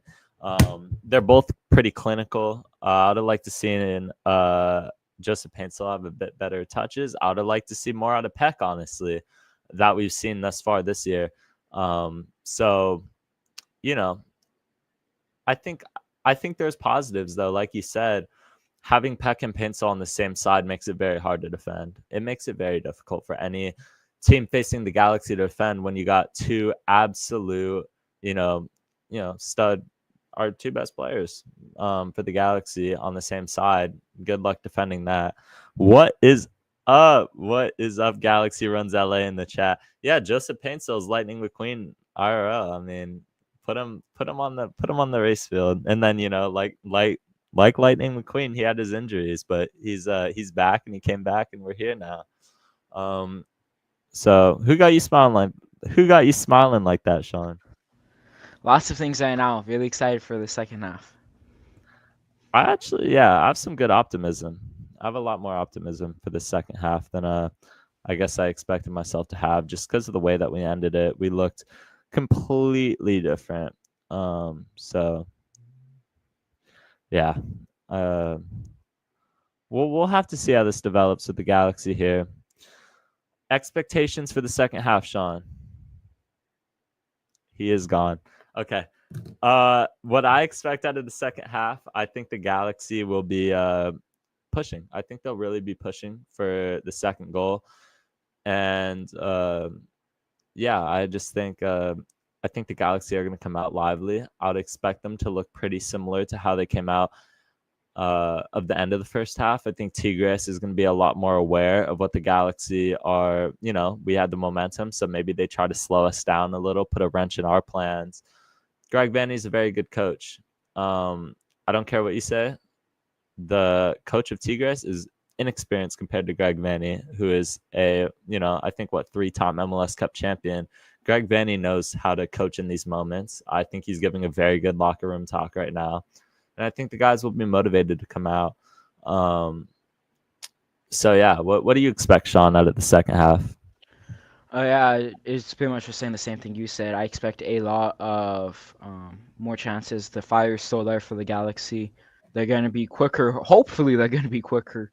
Hopefully, they will be much more stronger on the ball. Don't let Tigres push you around, because we've seen this ref clearly isn't the top of the top, in my opinion. So, yeah, I think we're going to get some more chances in. Maybe a lot more than what we did in the first half. Yeah. And fingers crossed we can get that second and hopefully third goal, because if we can get a third goal, I say we're going through from there if we can get it. Yeah. I really want to see us snag a goal, but our finishing is going to have to be there. I don't want to look after this match and be like, oh man, if only we would have capitalized on this chance or this chance. No, be clinical, be vicious. Guzman's a very good goalkeeper, but it's time to really test him. It's time to really test him. You saw that error out of the back we capitalized on. It's time we create our own chances, guys. We've gotten a lot of goals this year. Where it definitely was well worked by the Galaxy being in the right position there to capitalize on that opportunity. But I want to see us really play Vanny Ball right now. I want to see us play prime Vanny Ball, the same Vanny Ball that won us MLS Cup last year. We are not that far out of. So that's what I'd like to see from the second half. Let me see if I could get this score frame in a bit better position for you guys. Let me see. It should be good. I just want to show the goal scorers. All right, yeah, that's fine. You got Ibanez in the 9th minute, and Tuna in the 10th minute, and Joseph Paintsil in the 40th minute. Second half predictions in the chat. You get a one-time opportunity to change your prediction, Sean. Go ahead. 2-2. Okay. I don't want to double down and say that the Galaxy are going to lose again, but I did say I think whoever scores the first goal will have the advantage to go through. I think you've seen the Galaxy drop off a lot in second halves this season. I'm optimistic more than I have been. I will say regardless that the Galaxy end up losing 2-1. I don't know if we'll score the second half, and I think Tigres is okay seeing this match out. So we are underway here in the second half. We got Prod with a 2-2 prediction in the chat. He agrees with you. Paul Richardson with 3-1 Tigres. So we'll see. It's all about how yo, what's up, Raul? What up, chat? Lakers in 5.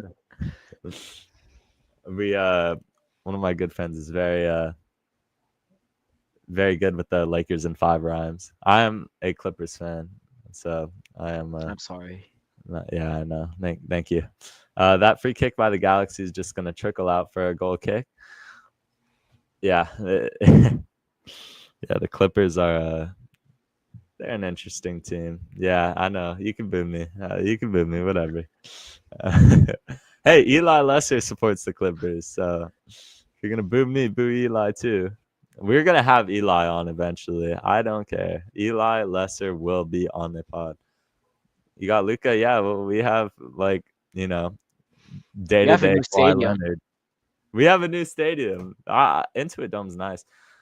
John Nelson now down the left wing. Galaxy, very eager to attack here. It's very difficult to attack because you don't really have a good attacking outlet on the left-hand side when Paintsil isn't there. Ramirez. Good play.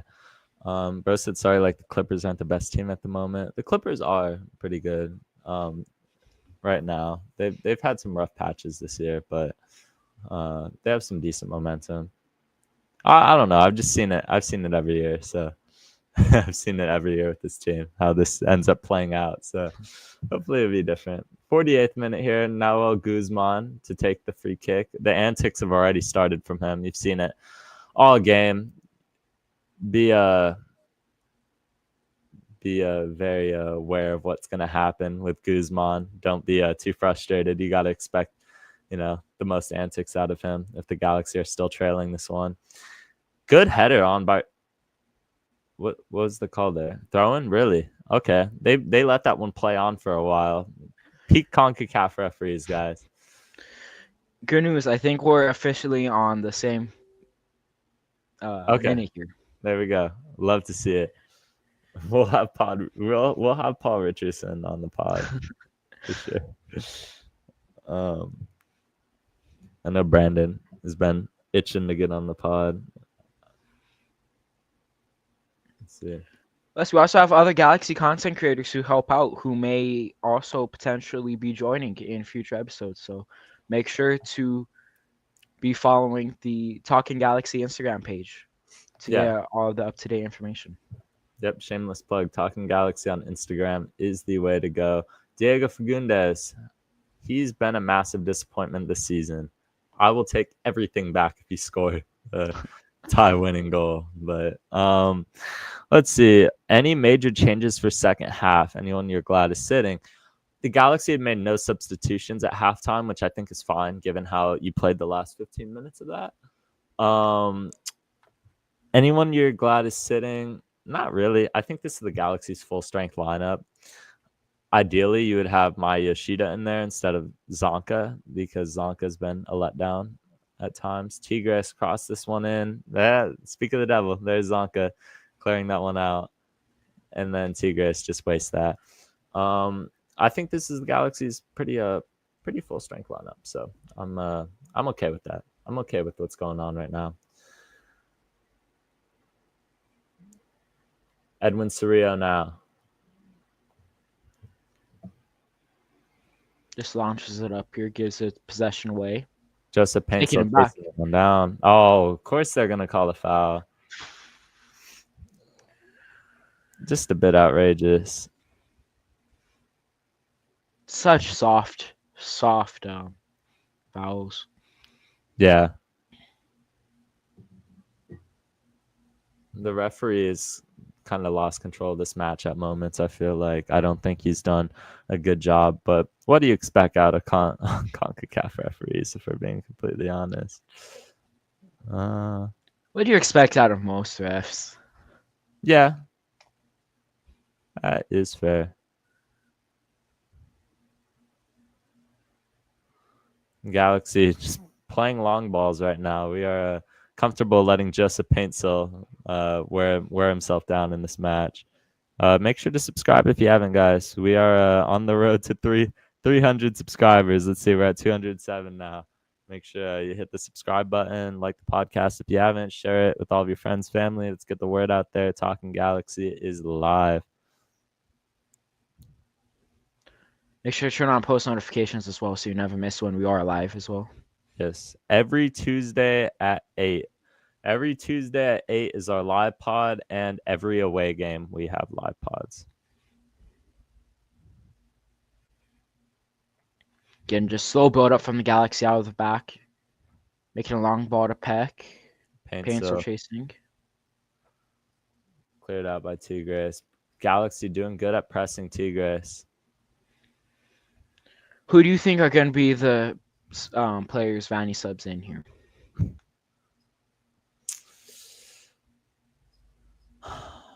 I think you see Nascimento at a point. I think you see Nascimento. If we need firepower and we need to shake something up, I think you see Nascimento come off the bench. You could see Julian Ade. Julian Ade is somebody who provides you a lot of firepower in the attack and going forward. Definitely a different prototype of left back than John Nelson. So I would expect to see that. I would expect to see Julian Ade. I would expect to see Nascimento. I think Sanabria, if you made the flight, if you came back for this match, I think you'll be in at some point. Any other outside shouts? I would say Tucker. Tucker would probably come in at a point, especially considering Isaiah Parente's taken on a lot of minutes this far. And I like Miguel Berry. I think Miguel Berry could come in, but I would expect Nascimento before Miguel Berry. I think Miguel Berry slows the game down, and that's okay if you get the second goal. But right now, if you're chasing the game, I think you need Nascimento in. If we make a fifth substitution, I'll go. I don't know if we end up making a fifth substitution in this match, but maybe Ruben Ramos Jr. Maybe Ruben Ramos Jr. just to shake something up in the midfield going forward.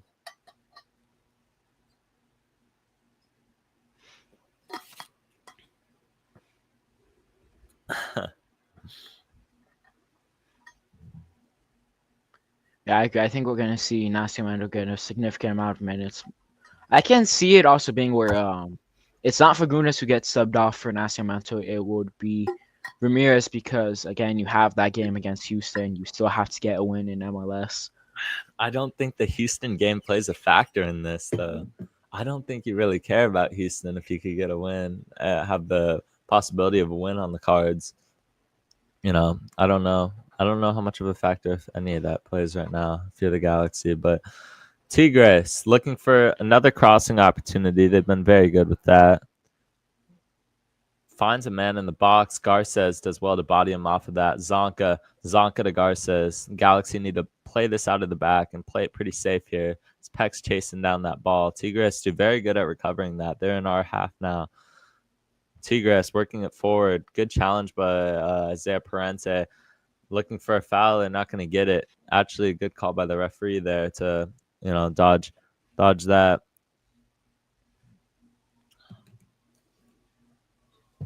Poor ball there from, I believe that was Nelson. Do you like what you see from the second half? Not compared to the final 15 minutes, but comparing to starting the game off in the first 30, yeah, this is significantly better than most of what we saw last half. I agree. I think there's been some good pressing play. But the Galaxy definitely took a little step back off of what they were doing the final 15 minutes. Maybe a bit expected, but I think they've held their own at times. The Zonka will take the free kick in Galaxy territory. 55th minute here. Galaxy trailing 2-1. Possession 59% to 41% in favor of Tigres. A bit untraditional for the Galaxy, but once again, when you're on the road, to be expected. Amiro Garces. Zonka clears it up. Tigres, not quite sure what to do with the ball right now because the Galaxy's press is very good. Galaxy playing a high line here. Good high block on that.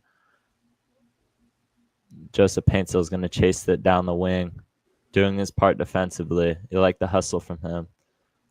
Paintsel, no foul call there. And, of course, the referee, I jinxed it. The referee goes back and calls a foul. Diego Lainez, whatever, man. You got absolutely owned by Gabriel Peck last game. And Greg Vanny, by the way. So, what a clip that was. As a matter of fact, I'm going to pull that up. Hold on. While you pull that up, I have a question for you. If Paintsel continues to hit form and Peck isn't, do you think we see Peck getting moved to the left wing? Nah. I don't think you move Peck, period. I don't think that will end up happening. I still think Gabriel Peck is the most talented player on this team. So, well, besides Ricky Puig, but I think he's the most talented player. So you're going to keep him in a position where he's able to have, the best chance for him to score. And hey, if Joseph Paintsel is doing fine where he is, then why change it? Just let Peck keep his form. Tigres cross this into the box. 3-1. That will likely end this fixture here. Another header, another cross, same play. Galaxy not able to get a man on the end of it, and it is 3-1 here in Mexico. Just, it's the same thing. It's the same thing over and over again. It's a bit disappointing how you could concede pretty much the same goal as the first one. Good header. I'll give him credit. John McCarthy, not really much you could do. That's a well-placed header. And yeah, thoughts, Sean? Disappointing. Really disappointing, especially when you have 90% of your team in the box. You're still letting guys jump up and beat you for those headers. All right. Oh, man. Yeah. Who is that? Is that Christian Ramirez that gets beat on that header? I believe so. Yeah. Ramirez is pretty good in the air, too. So that's a bit disappointing to see from him, but not really, a defensive type of player. So you could give him a bit of grace on that, but still not the marking you want to see from the Galaxy. Good header. I'll give him credit where credit is due. And the Galaxy are down 3-1 in real danger now. And this is where you want to see subs, ideally, right, Sean? Yeah, even if we didn't concede, I still would have liked to seen some changes. But now I just want the main players rested for your game against Houston, because now that's where my mindset's going. Yeah, and it's not what you want to give up. It's just with the momentum that we had, it kind of slowed down. You kind of felt that. Everything kind of slowed down the second half for the Galaxy. It's just, it's not. I don't. Hold on. Let me scroll down here so you could get the goal timing too. Should be good. Corner kick here for the Galaxy. Joseph Paintsil is very frustrated right now. And he has every right to be. I think this game has been very one-sided with referee calls. They've called a lot of soft fouls in the favor of Tigres, and they haven't given much to the Galaxy. So, CONCACAF at its finest, guys. Cross swung in here. Zonka. Galaxy score. Amiro Garces brings us right back into this match. We will not go away right now. But Tigres want a foul. They are pleading for it. Please, referee, do not do this. Do not do this again. Come on now. Come on. Come on. That is a well-worked goal. Guzman, get up, man. Get up. You're fine. You're fine, bro. They're going to call it a Galaxy goal. They're going to call it a Galaxy goal. Hold that. Hold that, Guzman. Hold that. Come on, lads. Oh, my days. We will not go away right now. Was it being looked at for offsides, potentially? So complaints with the yellow card to Guzan. There we go. Yeah. Players surrounding the ref still. This is a banger of a game, though. This is a really good game. Yeah, Guzman, he's a very well-known player in Liga MX. He is a S tier. It's not off. It's not off. I'm not even worried about that part. The last guy keeps him on side. Tigres can cry about that all they want. Amiro Garces, Guzman, I don't know why you're like crying. Like, he got the ball. He got the ball. It was a 50-50 challenge, and Garces was quicker to it. That's all it is. Nothing to be complaining about, really. But I would understand if he's crying for offsides, but again, he's clearly onside. Yeah. So everyone's around the ref. On my days means like pretty much. Oh my gosh, pretty much. Miro Gar says they can complain all you want, Tigres. That first of all, not offsides. Let's be very clear. The last guy of Tigres absolutely keeps him on. Second of all, Guzman, get over yourself. That is not a foul. He tapped the ball in. Cry about it. Please cry about it. It's 3-2 Galaxy. 30 minutes left for us to get back into this match. There's no discussion. I don't know why this is taking so long. Whatever, man. Again, Go ahead. The only reason I think it's taking so long, I don't have commentary on, so they might have said the reason why it's taking so long, but the only reason I think it might be is if maybe Garces is like a centimeter offsides, but it doesn't look like he is. It looks like he's a solid foot on sides, and again, there's just no foul there. There's nothing Garces can do. He hits the ball and then touches Guzman's hands afterwards. Just get back to playing, man. There's nothing wrong with that goal. Give me a break. And by the way, clearance. There we go. Hold that. 3-2 Galaxy. Come on, lads.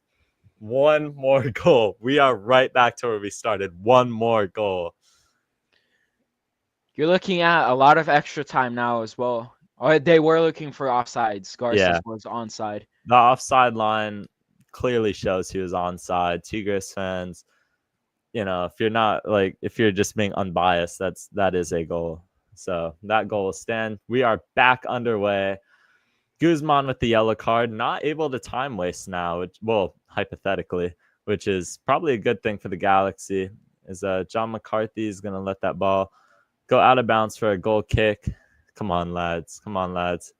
30 minutes left.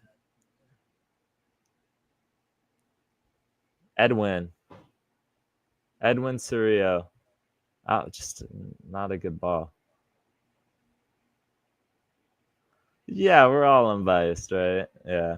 No, for sure.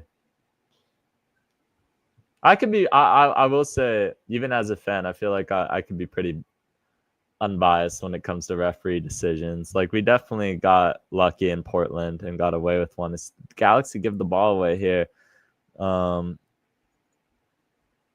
And like I could say the Minnesota one is definitely a penalty. Like, we definitely get the benefit of the doubt sometimes. Well, not last season. This season we do some occasionally. Gar says good clearance out. Garza's having a great game. Yeah, Guzman's just gonna launch that ball up. 2 away goals. The Galaxy need 1 away goal. That's crazy. Again, another game that you look at where if you weren't shooting yourself on the foot, you would be. Oh, no, I see what he means. No. Away goals don't count double. Away goals just it only counts when it's tied, like Paul said. It only counts if you're tied in the match. You will get the benefit of the doubt here. And like it won't go to penalties or anything. Like this match cannot go to penalties. I wish it was 4-3 though. We still need one more.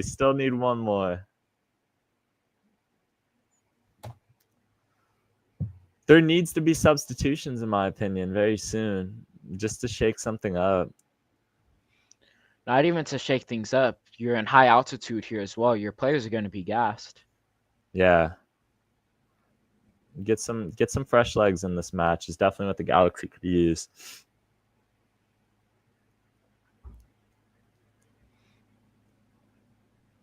I mean, if you're a neutral watching this game, it's a very entertaining one. So, I don't know. So frustrating. Watching every single foul call go in Tigres' favor.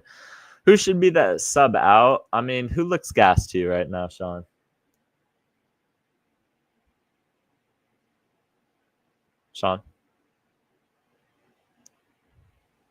Yeah, apologies. There was just a lot of noise going on outside. You're good.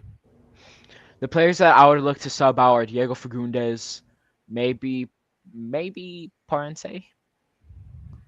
And I wouldn't mind seeing Ramirez come off for Nascimento. Yeah. I mean, I also agree with that. Let's see.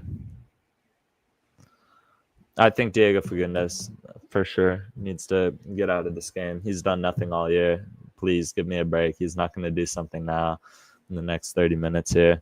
Yeah, once again, free kick for Tigres. Another soft foul call, and this one's going to be deep in Galaxy territory. It's not what you want to see. It's almost like a corner kick, but a little to the side. Fagundes, I'd like to see out right now. Maybe Parente as well. Like you said, Lepley could add something to this game, I feel like. Yeah, I think you would bring in Lepley in before a guy like Sanabria or Winder. Yeah. I agree.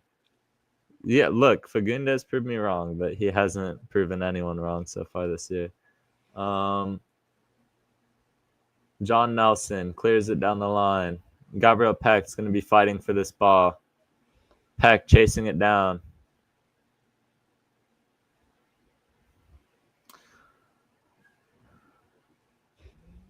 Tigres are once again very comfortable, but they want a 4th goal here. Me too. I'll take anybody on the Galaxy getting a goal. I mean, if McCarthy just lobs one from his box and it just somehow bounces in, I'll take that. Nah, give me like a Allison moment. Give me an Allison moment, John McCarthy. Oh, that another foul. That is not a foul, man. It's so frustrating. I cannot stress to you enough how one-sided this has been in terms of fouls. I'm going to pull up the stats right now in terms of fouls because I feel like it is ridiculous how the referees just lost control of this game. Maybe we should be happy then that we got away with that goal because somehow he didn't mark that as a foul. Yeah, I know, right? It feels like a blessing, no pun intended, that they actually let us get away with one. But even fouls wise, right now the fouls really okay. Well, I was wrong. I'll eat my own word. Apparently, we have more fouls than like fouls in our favor than Tigres, which is. Please, I might need to watch a replay of this game because at least the 50-50, we're not calling that, are we? This is ridiculous, man. Oh, brother. And I thought the referee against Orlando was horrid, but no, like. Oh, he was. Nothing will ever beat selling 2 games, 2 penalties like that for me. All these tacky fouls are really irritating, but at least he hasn't made a major call against us. But they add up. These tacky fouls add up for sure. And Tuna now. And Tuna whips in the cross. Good clearance by Miro Garces. Puts it out for a Tigres corner. As well with what you said about how it does add up, it also kills your momentum as well. Like if you're just stop, go, you just don't have a real good chance just to go all out and try to get something, and it's disappointing. That's really disappointing. Very true. The Galaxy haven't really had time to build on momentum from the second half because all of this half has been is foul. So I mean, the yellow is ridiculous on Zonka. He's offsides. It's a Tigres goal, but that's going to come back for offsides surely. It does. The referee calls it. It's the right call. You could spot that one from a mile away. You do not need to be a professional referee, but tie and we do advance. The Galaxy need one more goal here, and we are on to the semifinals.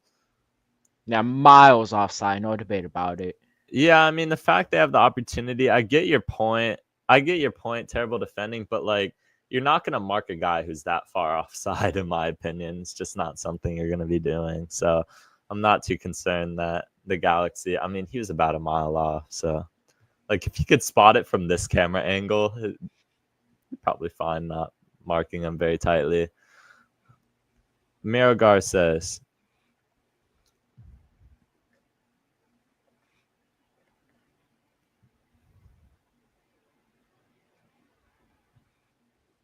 He'd be onside at Anfield. Oh, we're not. We're not starting this. I know Paul is a Everton fan, so. Yeah. You know Paul? From Instagram, yes. Okay. Yeah. I am a Liverpool fan. Unfortunately, you might be unsubscribing after that, but I am a Liverpool fan. So. Thank you, Paul, for taking 4 points off of Arsenal this season too. Thank you, Paul. Actually, respect Everton for that. You guys helped that. I know last year you guys put the crucial dagger into our season, but hey, this season you helped us win the title. So such soft foul calls. It's been over and over again. It's been all game in favor of Tigres. So Tigres fans have shown out. I will give them credit. This this stadium is absolutely packed. Sean, Arsenal still got a chance. Well, we played in the Champions League today, so we're still thinking about the Champions League for now. 0 titles. Actually that had a bit of contact behind it, but yeah. Still, Tigres. Softer foul. Tigres right now, trying to attack through the Galaxy's wings. Miro Garces stepping up to play it. He has them all off. Oh, never mind. Ooh, that's a good clearance. I'm very harsh on Diego Fagundes, but that was a crucial intervention right there.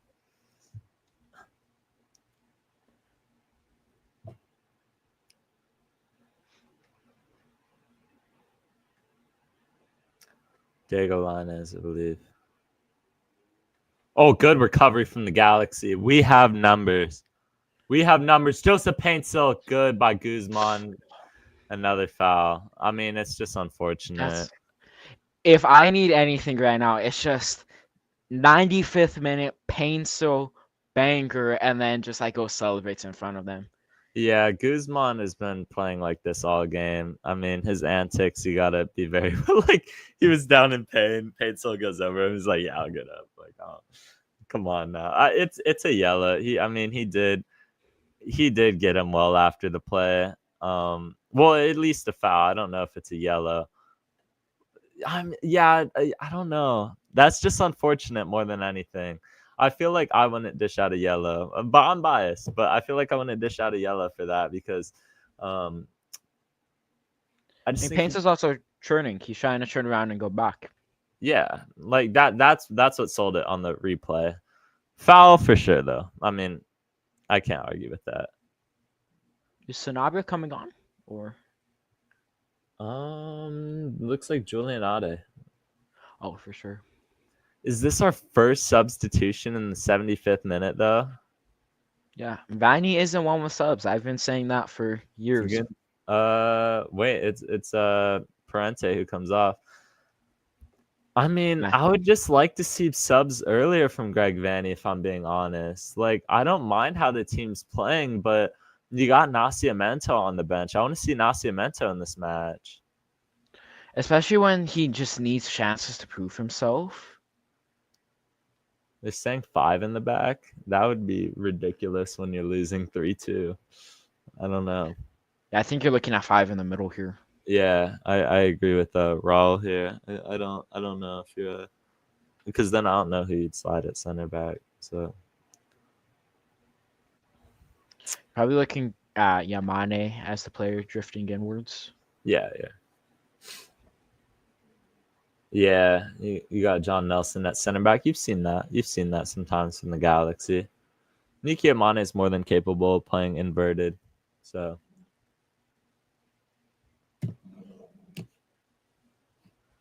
76 minute here. The Galaxy have 15 minutes plus whatever they add, and there should be a good chunk of stoppage time. I think you're looking at about 7 minutes, honestly. Yeah, I mean, I've been surprised sometimes, so I'll hold off on that because the referees can be. I mean, you know, I know it's not the head ref's fault, but there's been some shocking decisions, especially in CONCACAF when it comes to stoppage time. So Tigres are going to make subs here. They are in no rush to get on the field.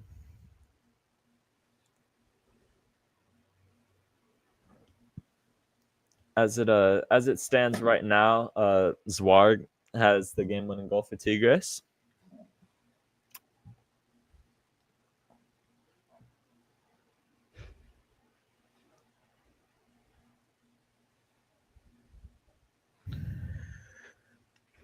Yeah, I still think it's been a frustrating one on the night for the Galaxy. Yeah. But in the second half, it's not really been their fault. Yeah. Just unable to get going. It's been a really choppy game. It's 5 with wing backs. Yeah, I mean, if that's the case though, who's playing center back? Like, look how we set up right now. There's no third center back to this.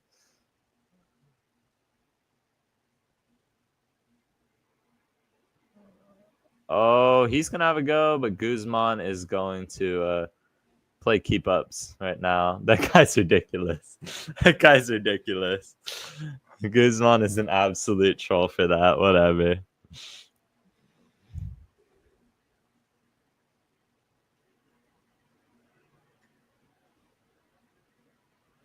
So just a slow build-up play that we saw from Tigres in the middle of the first half. Just passing around, knowing that they have the upper hand. Oh, he's going to slip, but that's still Galaxy ball here. Ade. Oh, referee goes down. Okay. It's about time someone got him. Here we go. Zonka. Just a terrible ball by Zonka. Yeah, that one assist versus Portland has been trying that. Tigres just more than happy just to hold this ball right now. Zonka, Chris Mavinga regen, maybe. I don't think anyone is reaching the lowest of Chris Mavinga. We've had some bad Galaxy center backs throughout the years. Joseph Paintsel. Oh, I don't know what Diego Fagundez is still doing on the pitch, by the way, at this point. Like, this guy's like 0010 at this point because he doesn't have a goal or assist, and he's still kicking ball right now. Actually, he might have had the assist on the Garces goal. Who took that corner? Sure. I'm not sure. Maybe. Mavinga, I still have PTSD. Yeah, man. We all do. Seeing a Chris Mavinga photo and then a picture of LAFC Stadium does not go well. Yeah, no, absolutely sold that one playoff game. Why is Diego captain? I'm not sure. I thought it should have been John McCarthy, honestly, but I get Diego's a veteran in MLS, but just doesn't come off as a guy to lead a team. In my opinion, it should have been Ramirez. Oh, that's got to be a foul. The referee doesn't even play. Okay, now he plays advantage. No foul on that one either. Okay. They're allowing Tigres to play rough, but as soon as we start getting physical, they'll call the foul instantly. Good ball, though, by Paintsel. Ramirez. Tigres recover. Galaxy pressuring them in their own half. Tigres forced to make a move here. Just clearing it out right now. That's a good ball, though. Good connection. Zonka finally shows up. Peck, it's your time, man. Please step up. Now he passes it back. Yeah, all right. This is going to look really bad on Vanny's end, though. You're 80 minutes into this game. Most of this game, well, maybe not most. I would say like 30 minutes. You've needed just one goal, and you only make one sub, and that was for left back. a left back. Yeah. Really, really a head scratcher here, but let's see if Gabriel Peck can do something. Peck. Edwin Cerrillo. Diego Fagundez. John Nelson. Julian Ade. Galaxy surveying options. Got to get a cross in soon. Ade swings it. Guzman's going to win that. Peck still on the ball. Are we serious? Okay. Oh, brother. I think it's a head injury, so they do have to blow it dead, but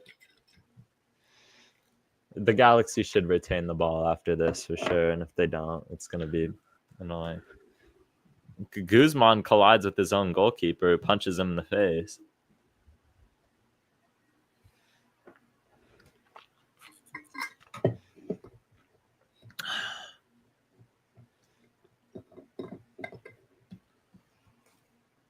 Nine minutes left in this match here. We should have a good amount of added time, but we will see.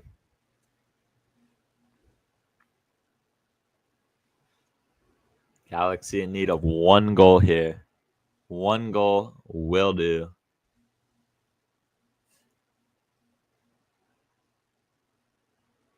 Cross comes in. Ramirez not able to connect on it. Miki Amane to take the throw in.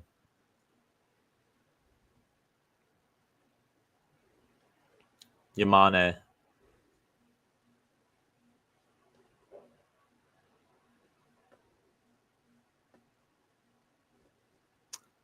Diego Lainez looks like he clipped Peck's ear there, and the referee is not even going to have a word with him.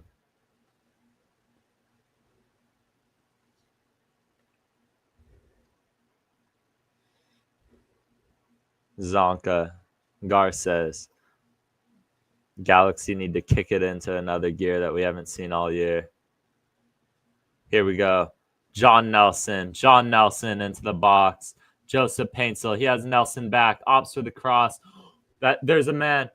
Oh, and he sails it over. Oh, Miki Amane. Something to mention as well is the Galaxy have yet to score 3 goals on the year. Actually, that's not true. We've scored 4 goals once, but at least in MLS play, we've yet to score 3. Yeah. That's just a tough shot. He gets in a good position there to have a crack at it, but final 7 minutes. Time is ticking on the Galaxy right now. Zonka, Ramirez clears it out for a Galaxy throw. Tigres are Miguel Berry is coming into the match. Not Paul, the change I expected. Paul, I know you were mentioning Barry earlier. Yeah, Time Paul, for your boy to shine. your wish has been granted. Berry high rise. I don't think they've been able to rise for a while. Not many goals on Barry's end. Okay, and another foul in the midfield on nothing. That had. Go ahead. Sorry. That had much more contact than like 90% of the other fouls, though. Yeah, I'm just tired of these. I'm just absolutely tired of these tacky foul calls that's been going. Zonka is coming off for Miguel Berry. Got to go all attack here. Think you needed to for the past 45 minutes, but yeah, you clearly think. Vanny hasn't agreed. McCarthy balls in full effect here. You're expecting any ability to play it out of the back? Don't. Tigres throw in. Barry does create chaos. I just feel like I don't know. Nascimento hasn't been in great form either. So that's just a bit worrying, though. Miguel Berry is ahead of your U22 player. Yeah, in a crucial match. Most important match right now. Joseph Paintsil.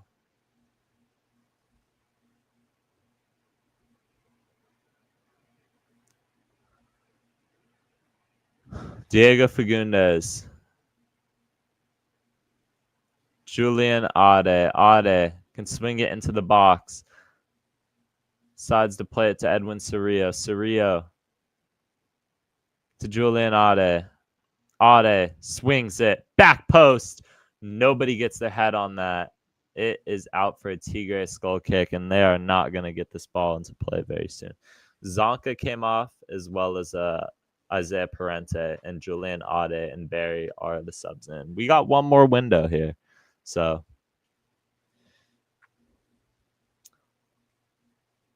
not much time left for the Galaxy to save themselves. Guzman will take his time. Launches it forward.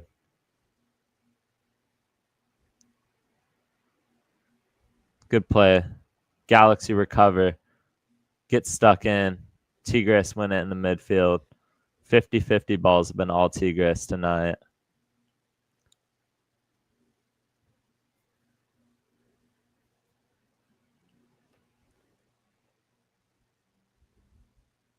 They just launch one forward. John McCarthy does well at coming out for that one. Galaxy going quick. Julian Ade down the left back spot. You need some high tempo energy. Tigres are pressing up high. They want to force an error. Galaxy switch to play here to Joseph Paintsil's side. Paintsil is the man you want to see right now with the form that he's been in this game. Miro says, Diego Fagundes playing all the way deep in the Galaxy's own territory. Julian Ade. John Nelson. Fagundes is playing very far back. He's playing as far back as Garces. Probably not what you want to see. Joseph At this Paintsil point, throwing. Go ahead. the Galaxy are trying anything and everything. Just launching every player in the box, just hoping someone can make the cross in. Yeah. They're going to take a long throw in. I'm not sure if we have a guy capable of taking a really long throw in. Yeah, they're just going to go short after all. Another Galaxy throw. Substitution Tigres. It's going to be a minute. Okay, no subs for the Galaxy outside of Miguel Berry and Julian Aude. I am a Greg Vanny defender through and through after he won MLS Cup, but that's not what you want to see. That's not good game management, in my opinion. I would have liked to see more attacking substitutions, but I would like to see Tucker Lepley. I feel like he could have really made an impact. Nascimento, maybe. I know he's been in poor form, but at least Lepley, man. Even like a guy like Ruben Ramos Jr., just an actual 10 who can just create something. Yeah. Galaxy. Miguel Berry. Tigres are going to clear. Anywhere will do. They clear it once again, just all the way down the field. It's like a power play in hockey, except you don't have the man advantage, but you got all the momentum going forward. And Tigres, just every man behind the ball right now. Fagundes once again is playing like a center back. Joseph Paintsel, not great control of the ball. Tigres, once again, anywhere will do. Kicks it right out of bounds. Amiro Garces. Diego Fagundes.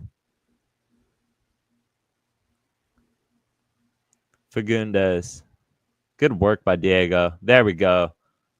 And then he gets fouled. Are we not calling that? No way. That's no shot. That's ridiculous, man. That is absolutely absurd by the referee. He levels Diego Fagundes. Twice he levels Diego, and they call it on us? Unreal refereeing. Unreal. Yeah, let's see how much stoppage time we get here. 5 minutes. 5 minutes of stoppage time. You cannot make it. Should be like 6 or 7. It should be 6 or 7, and we're already going to play a minute here because we're not going to get the ball back and play off of that. Mind-blowing.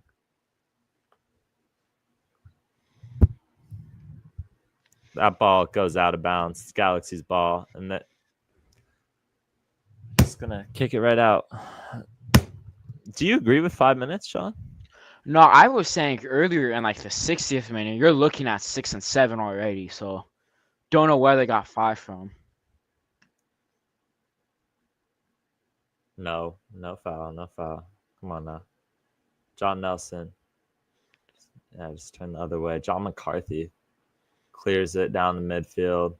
McCarthy, Galaxy losing all these 50-50 balls. Good work by Julian Ade, though. He's been a bright spot since he came into this game.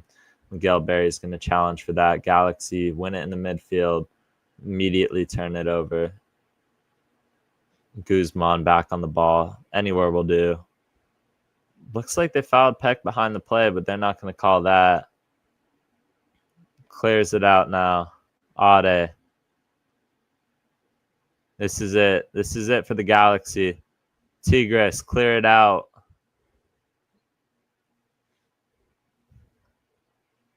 Four minutes left. 4 minutes left to save our CONCACAF campaign. They absolutely foul him there. Thank you. That had the same type of contact as the Fagundes one, by the way. Yeah.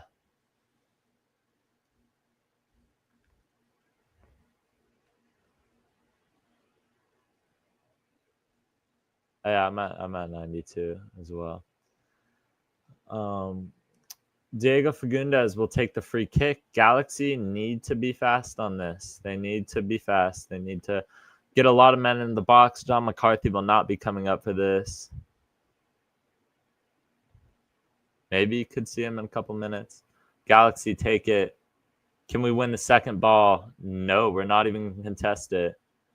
They're going to clear it out safely. Miki Amane plays it back to John McCarthy. John McCarthy. Galaxy, 2 minutes left. 2 minutes left in this fixture. Tigres are going to try to challenge for the ball. Galaxy win it. Julian Ade, Christian Ramirez. Diego Fagundes. Fagundes whips it into Miguel Berry. Miguel Berry out. That's probably Guzman's not going to get this. Yeah, Guzman's not going to get this back in play.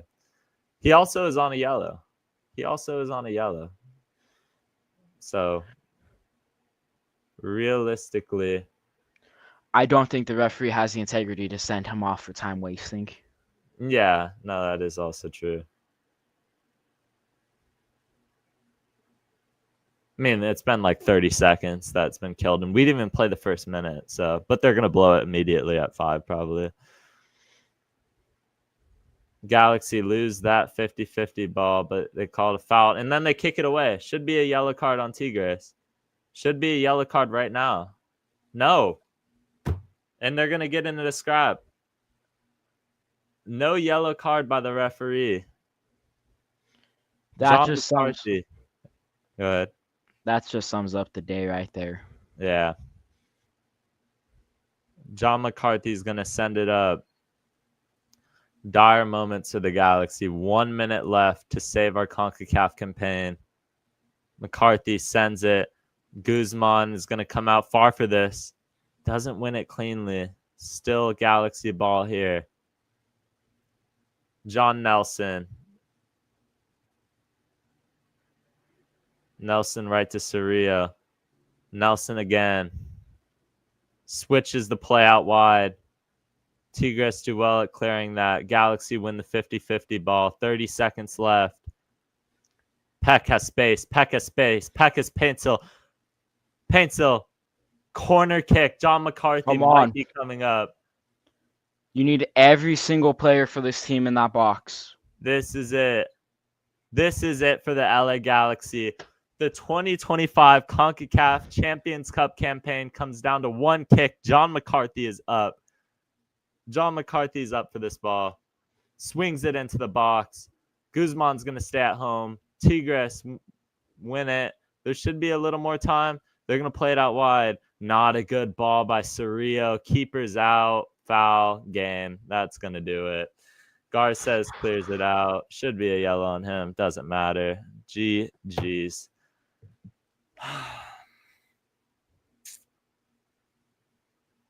There's so much to take in from this match. There's so much to take in from this game. Just waiting on the final whistle. This Tigres player is not going to get up. Tigres, are going to see this one out. Facundez is begging him to get up. It is not going to matter. Guzman enjoying himself. The antics are on. Tigres are ready for the final whistle. Galaxy don't have much more, and we're not even going to get the ball back in play. Final score, LA Galaxy 2, Tigres 3. We fall in the quarterfinals of the CONCACAF Champions Cup. We will have our thoughts on the match and our overview on the live podcast. It is time we transition into the live podcast, so thank you all for tuning in, but we're still going. We are still going, guys. Do not forget the LA Galaxy fall here. This is the end of the CONCACAF Champions Cup run, but we have a live podcast going over everything that's been happening in Galaxy Land recently. So stay here. Stay right here. We're going to see if we could get anyone else in right now. So yeah, goal scorers on the match was Ibanez and Tuna Zawarg, and for the Galaxy was Joseph Paintsill and Emiro Garces. While we get it set up, I will be taking just a moment break just to go get some water. Yep.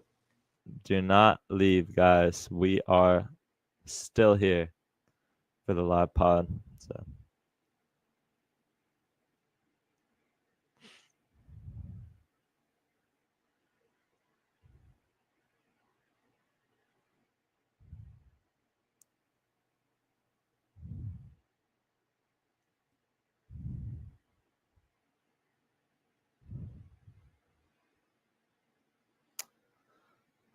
I mean, I want to hear your guys' thoughts on this match. We'll go into it a bit later here, but make sure to drop your thoughts on this one in the comments. But it's just heartbreaking. It's very heartbreaking. The way we started that match, it looked certain to end in failure, but we had some life. We had some life at points. We did well to fight back, but just didn't end up,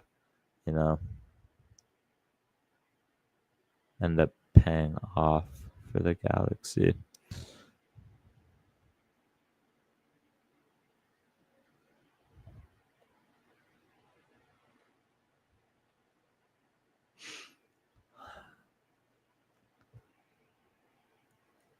All right. We will you know what? Let's get the intro running again for this. Hold on. Let's get the intro. Let's like reset up here. As we set up for this podcast here.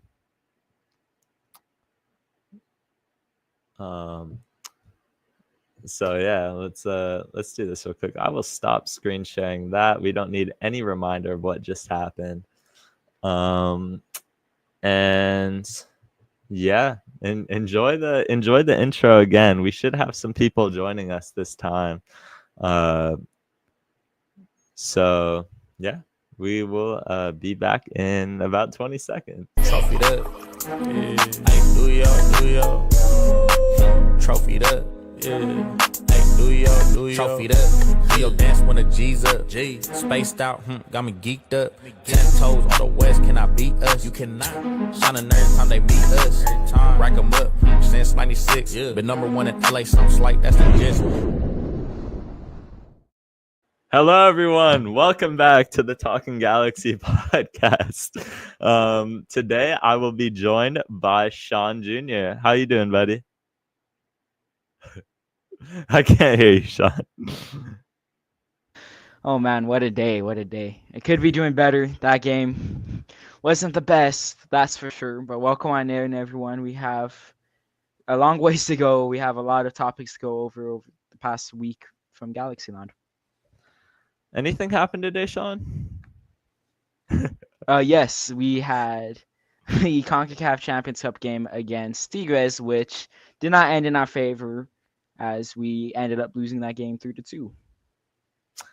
All right, yeah, we will go into that and much more. But let's start off with some injury updates for the Galaxy. Let's go with Maya Yoshida. So essentially, Maya Yoshida is going to miss 10 to 14 days. This was as of about a week ago. So Maya Yoshida went down in the Tigres game, did not play the full match, ended up getting subbed out around the 36th minute, I want to say. Did not complete the match, and it's going to be it's proven to be a very crucial miss for the Galaxy, especially with Zonka not performing to the best of his abilities. So, thoughts on losing Maya Yoshida, Sean? It's a big loss because even if Yoshida isn't playing well, he's still our leader. He's our captain, which is a huge point to mention. He's the one who's yelling at everyone who's in front of him, telling him like where to be, telling him just to like press harder, man on, just anything like that. Losing that is such a huge blow, especially since he is a captain. Hopefully he's back at least on the bench for Houston, as you mentioned, this was last week during Tigres at home. So yeah, he should be on the bench for Houston. Yeah, so I would expect, like you said, Maya Yoshida to be back. Some good news for Galaxy fans today is that I think we will be very healthy against the Houston Dynamo. Barring the other injury that we will talk about, I think the Galaxy will be at the healthiest that they will be probably all season against the Dynamo. But losing Maya Yoshida does hurt the Galaxy because, look, Diego Fagundes is not captain quality to me. We don't have a real second leader on this team. I don't know if you feel the same way, Sean, but I feel like the Galaxy don't have a real guy who could step up and deliver, what the Galaxy need to motivate themselves to get back into a game when they go behind. And you saw that in the game that we'll go over. We'll go over the Orlando game. We'll go over the Tigres game. But we haven't had a guy who's able to step up and take the captain's armband and take control of that back line. You haven't seen it this year from the Galaxy. The injury is a hamstring, which is always difficult. It's always difficult to manage a hamstring injury. We know Galaxy Runs LA talked about on the live watch along of RSL dealing with his own hamstring injuries. It's tough. It's absolutely tough. It's not something that can be understated whatsoever. So Maya Yoshida missed the last 2 games, and I think Fagundes is a leader. I just don't think he is captain quality. I don't think he's captain quality. I like Maya Yoshida. He's able to command the back line. He takes control. I just feel like Maya Yoshida is a huge, it's a huge miss, especially, you could talk about his play on the field this year, but I think you very much miss what he does as a captain, as a leader of this team. So, but even without that, I don't think Zonka's played very well. I think ever since Yoshida went down, Zonka's delivered 2 very underwhelming games, and I would have very much expected more out of him. So that being said, let's move on to the next injury update we have for you, which is Marco Reus. Marco Reus is going to be out for a while with a knee injury. There's no actual timeline on when he's going to come back, but apparently they're working through several treatments to get him back soon, but also not to rush him. It seems like something where, the Galaxy, with how Marco Reus played with him on the field, you're not too bummed out missing him, because I don't think it's much different. And you've seen it throughout his whole career. Marco Reus is injury after injury. So I don't think it's anything too major. Honestly, I think they're just more so managing his minutes. Yes, he is injured, but they want to make sure that it's not something that persists throughout the year. But once again, like Brandon says, guy's made of glass, so he will likely end up missing time again and again throughout the year. But do you think the Galaxy missed Marco Reus at all these past few games? No, just straight up no. He had a decent game against, not really decent game, but he had some moments against St. Louis at home when we got blown out 3-0. But again, he's just not a type of guy who's going to be breaking down the other team's defense or even midfield for 90 minutes a game, let alone 60 minutes. He will have his moments come this season. I think you will see him at the end of some of the crosses that we've been seeing towards the edge of the box, hopefully bagging in a goal. But man, if this was a DP deal, this would have been such a horrible, horrible deal. It's okay as a max TAM. Still not something that you like seeing, though, a max TAM player out for so long. And we're barely in the beginning of the season. And it's something where the Galaxy next year, if you're looking for salary cap flexibility, maybe you just buy out Marco Reus outright. If this guy can't stay on the field, he won you an MLS Cup. And, you've seen it time and time again throughout his career where he's not able to stay healthy. And unfortunately, with the injury to Ricky Puig, you need him healthy more than ever. And he's just not a guy you could depend on. If you were depending on Marco Reus to be that guy this season, I think you're out of your mind, because he was never going to be that guy, and everyone knew that. But still, it's something where he hasn't performed even up to expectation. Like you said, St. Louis, he was very close to scoring a goal. He hit the post in that game. Good save by Roman Berkey. Very familiar. So he stepped up against St. Louis, but that was the best you've seen him all year. And I think it's fair to criticize him and say that his performances haven't been up to par.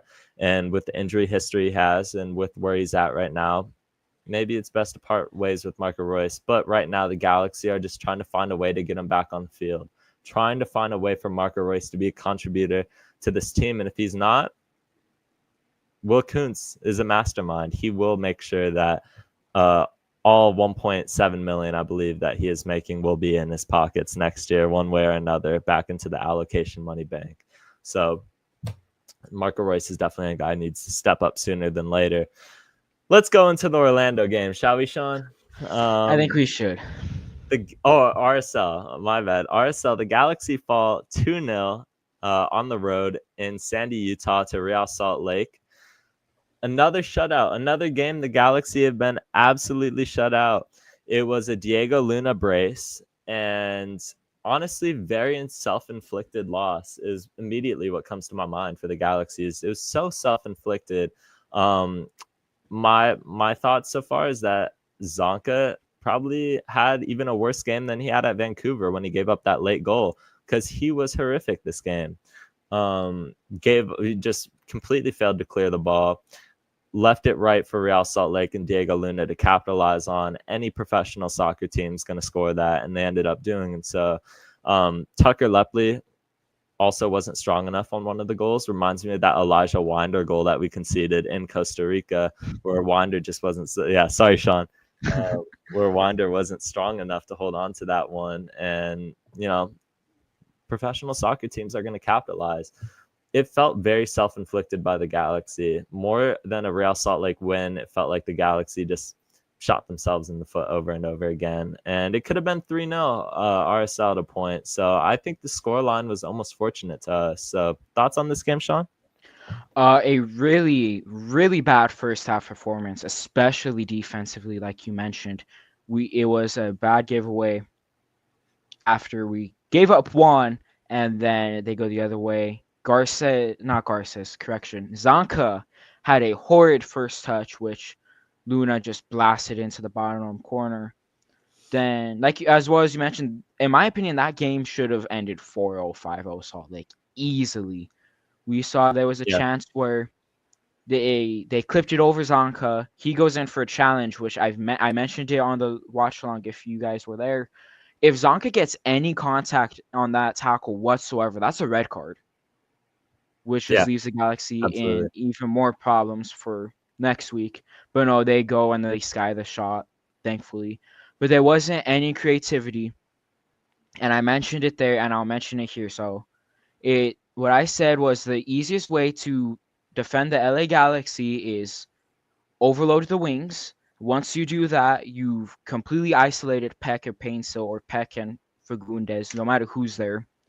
And that leaves you going back in the midfield, which the Galaxy do not have an outlet who can create you something with, which leaves us passing around, leaves us getting frustrated and either finally making a risky pass but messing it up since we're frustrated, or going for a shot from distance, which most of the time don't go in. So you get possession from that. So again, the Galaxy is such an easy team to defend right now because there's just no creativity in that midfield. And I think we're going to continue to see that. Yeah. I think it's very important you mentioned how easy it is to game plan, really, for the Galaxy. I've said it time and time again. We have to be the easiest team in Major League Soccer to game plan for, at least. And we'll go into an update on Gabriel Peck here, but without Gabriel Peck in this match, obviously, it makes the Galaxy even more lethargic going forward. So, but normally when it is Gabriel Peck on the wing, they just double him. They just double the wing that Gabriel Peck's on, and they play it very safely. They play it very calmly, and the Galaxy never end up being a threat. We'll end up recycling it out of the back, and it doesn't end up becoming something productive for the Galaxy. So very easy for the Galaxy to game plan. We got a question in the chat from Adam. What's next for the Galaxy? Personally, I don't know if you disagree, Sean, but all focus is on league now. You go out of CONCACAF, you have to start winning league games. You have to. No ifs, ands, or buts. If you do not start winning league games, pressure is going to be really on Greg Vanney and the coaching staff. What do you think? Yeah, absolutely. You have 2 points this season, not good enough whatsoever. You have to go looking at Houston as a game where if you don't get 3 points, it's a failure, and you're going to have to start looking at that for any future games as well, because no CONCACAF, you can't blame scheduling upcoming with saying, oh, well, we're not getting points because you have too many games. You don't have 2 more midweek games coming up where you have to game plan well for. So, again, just go all out for Houston. Yeah. No, I absolutely agree. I think every regular season match is very crucial now for the Galaxy. Like this, losing this, a lot of people shrugged off and they're like, no, if we win against Tigres and advance to the next round or even get a draw, then it's like a wash. It doesn't even matter because we're more focused on CONCACAF right now. You don't win this game, and spoiler alert, we don't win the Tigres game. So it's not looking good for the Galaxy right now, but you don't have CONCACAF. You don't have midweek congestion. I mean, it will happen at a point this season, but you don't have an overload right now, which is good. It's good, and you want to take advantage of it, and you want to beat Houston. You want to take it to Houston. You want to make sure that you make it very uncomfortable for them. We'll go into the preview of this, but the Galaxy were very underwhelming in this match. I expected much more out of the club. I expected much more out of the team, and we really just failed to show up. We really failed to show up in Salt Lake and didn't register a shot on target, by the way. Did not register a shot on target. What's the point of getting on the flight?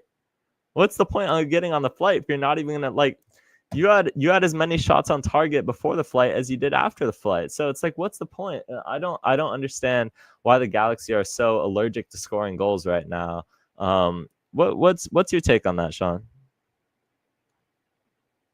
Sean? I'm sorry. I keep on doing that all day today. You're good. It's just been that type of day, you know.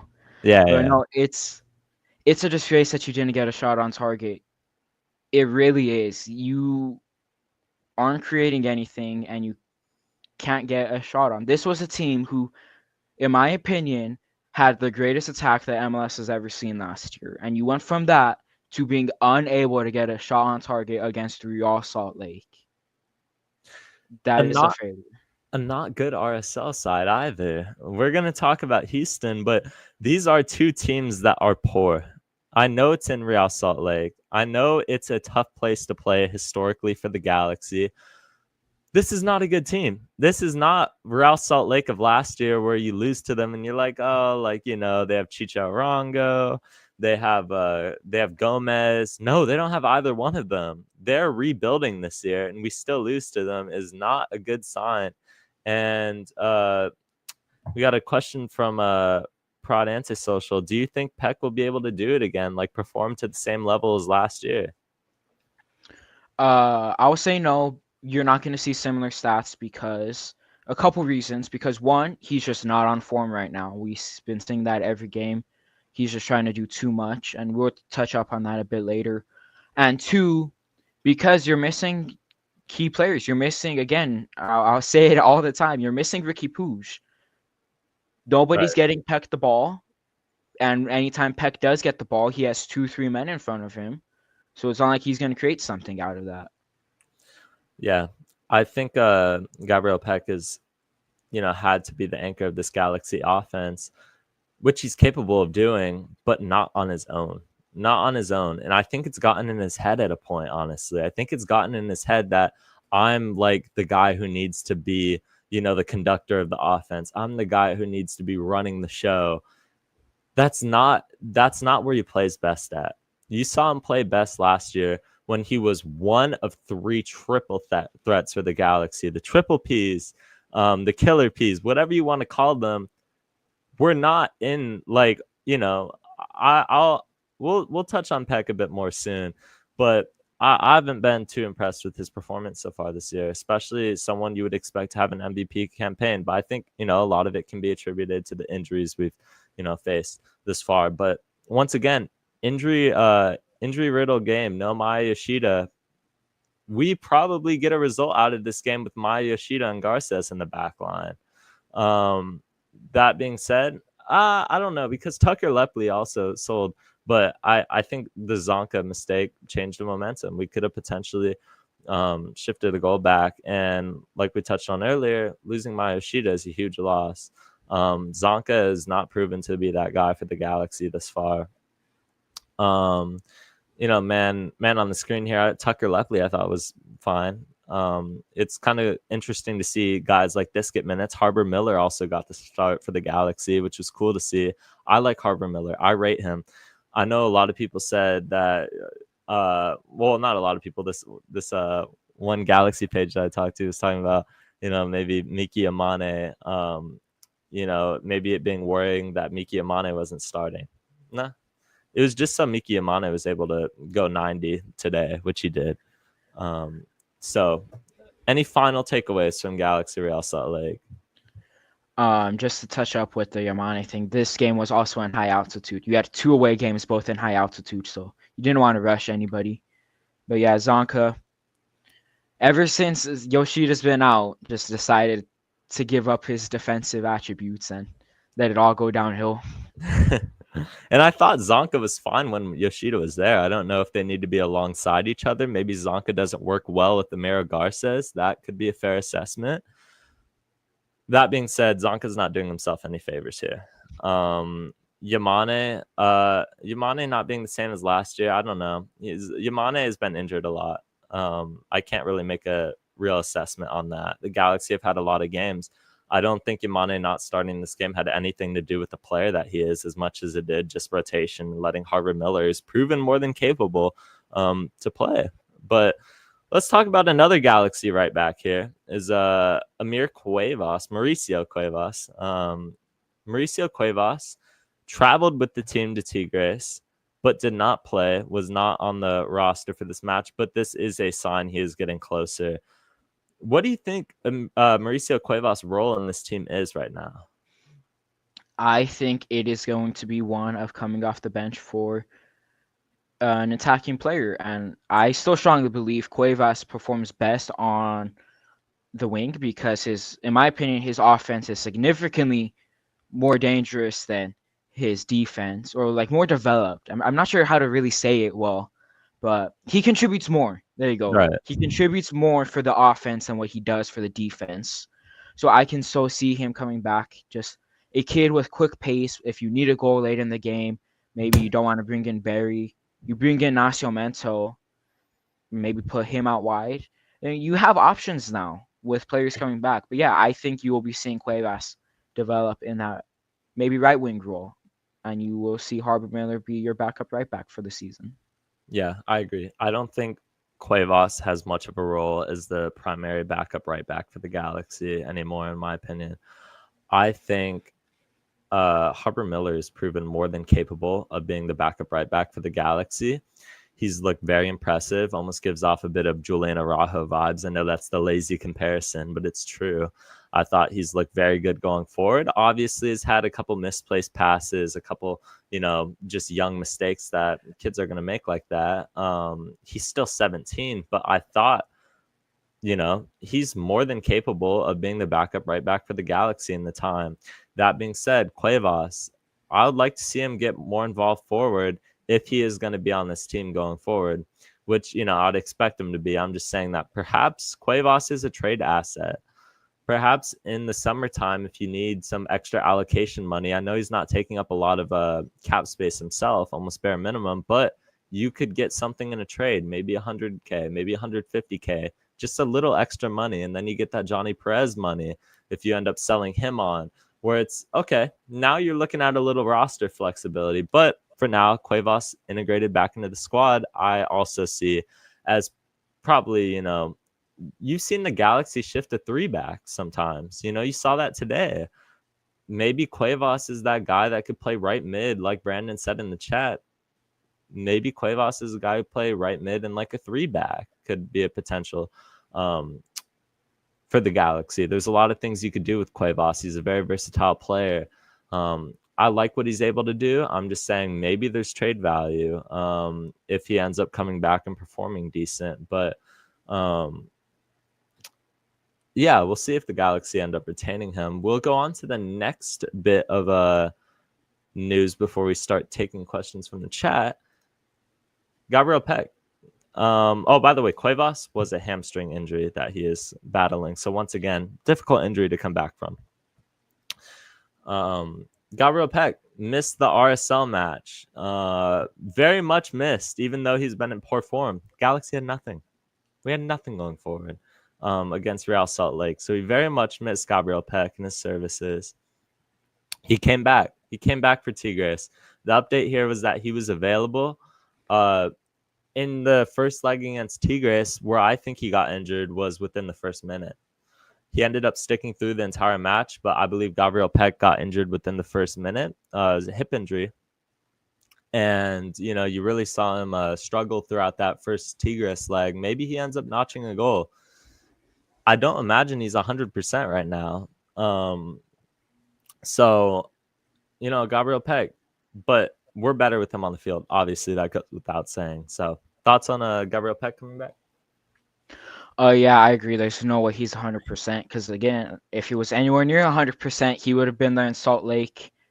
I do agree with you. It had to have been an injury picked up in the first minute because I don't remember if he was like ran over or just like stretched too far for a ball.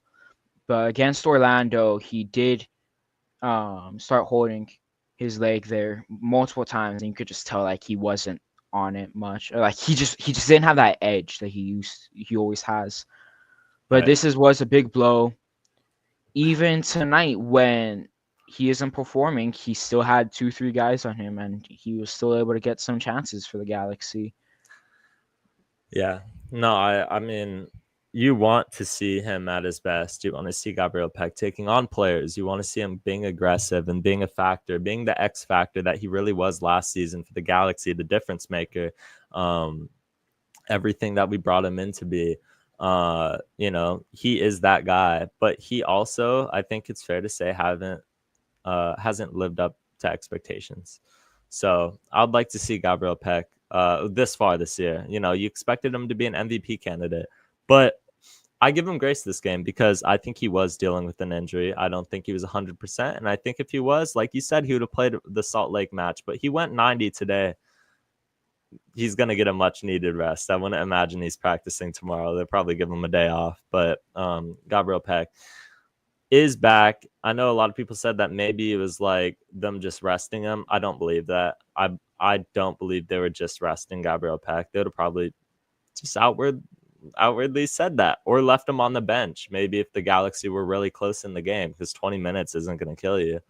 So yeah, I would like to introduce, if he is here to the stage, Griffin. I don't know if this is Galaxy Memes or Griffin, because he changed his name.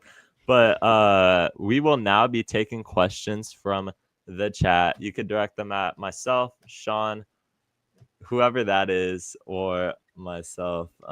Maybe that's Griffin, but we are here. So make sure you send questions in the chat. In the meantime, I got a question for you, Sean. Yes. Okay, I actually didn't have a question. I need to make something. That is not Griffin. That is not. Oh, shoot. That got me so sold. Gabriel Peck came back up. Okay, well, directed at memes, Sean or myself. I guess memes will be Griffin for tonight. So, let's see. Houston slapped Levas. How much are we losing by on Saturday? We will go over a preview of Houston. But are you guys concerned? Just before, are you guys concerned about Houston? We'll start with you, Sean. If Daniel Steres just decides to pull his tomfoolery again, then I'll be a bit worried. But no, I think we can get the job done. Griffin? Yeah, I am actually a little bit worried. We're still haven't won a game in MLS play, and we always seem to struggle against Houston. Famously, we lost to them last game of the season. Blessing in disguise though, but there's been multiple times where we either start the season or we end the season with Houston, and it just throws us off. So yeah, I'm a little bit worried. Sean without glasses. It's freaky time on the podcast. It's been a long day. I am a little worried just because it would be so Galaxy not to get a win out of this matchup. We'll go over the theme of the night, but it's a pretty special night for the Galaxy. I'm a little worried because I think as a Galaxy fan, if you're not worried at this point, you're a little crazy. That being said, I think the Galaxy nice no spoilers. I think the Galaxy will end up prevailing out of this one. So any other questions you guys have in the chat, make sure to send them over. Send them over here. Once again, myself, Sean, Griffin, or I will be taking the questions. So go ahead. What's next for the Galaxy? We'll start with you, Sean. What is next for the LA Galaxy? Hopefully we'll win against Houston. After that, you're looking at a tough stretch of games, if I'm not mistaken. So I take everything one game at a time. So yeah, just one game at a time. We go again on Saturday. Griffin? Yeah, I agree with Sean. We take it one game at a time. We can easily just switch it up and play really good. I feel like this recent game, like stretch of games, though, we've had been improving. Even though we lost today, I feel like it was a good game for us. Unfortunately, we didn't get the result we needed. There's obviously several factors for that. Defensive mistakes. Just lack of crossing as well. I noticed that we weren't really crossing the ball as much, and when the crosses did come in, they were kind of lacking a little bit the quality. And just a true number 9. Honestly, I'm not really convinced on Ramirez, even though he has had a stretch of like 4 goals in 4 games or something like that. I feel like that number that number 9 is still something that we need to improve on, just getting him the ball. And and then obviously the wingers sometimes, Peck obviously has been not in his true form. He's been a little bit disappointing. And so has Fagundes. Even after he was hyping himself up, he's been pretty bad. So, yeah. By the way, Peck's mom is not too happy right now. Oh, yeah. I noticed that. Peck's mom has been taking shots at Mr. Will Kuntz and Greg Vanny. I don't know if we should be saying that, but it's publicly out there, is that Peck's mom is not too happy with the coach in front office right now. But it's like, hey, I love Peck as much as the next guy, but he also hasn't been doing himself too many favors. But what's next for the Galaxy? I would like to say complete shift of focus onto the MLS campaign. I think everything going forward, you don't have to worry about midweek matches. You don't have to worry about as much schedule congestion. So I think the Galaxy focus on MLS, and I think we will get our first win. So I'm looking forward to it, honestly. Maybe it was a blessing in disguise. We'll go over Tigres soon here. So is Nascimento really the move, guys? Sean? I hope so. I really hope so. I like him a lot. He's a really nice guy. He hasn't shown too much, but then again, can you really show much when you're always coming on when the team is down a goal and the other team is playing a low block and you're only getting 10, 15 minutes a game? It's difficult. It really is difficult. You're adapting to a new league, to a new team, to a pretty horrible team too, might I add. Yeah. With, I believe he's been coming in for Fagundes for most of the time. You're not playing the role you want to play either up top at strikers, his natural position. So getting asked to be moved to the left winger even more as like a center forward type. It's difficult. It's really difficult for him. Griffin? I feel like he is a move. I just feel like it's a matter of time for him to get going, unfortunately. He has been playing, out of position. He's mostly a striker, but can't play left wing. And he has been coming in late, usually when the game's already like settled and the momentum has already dropped. That's when he like comes in, and, it's kind of hard to build up from that, especially, when the level has dropped of intensity.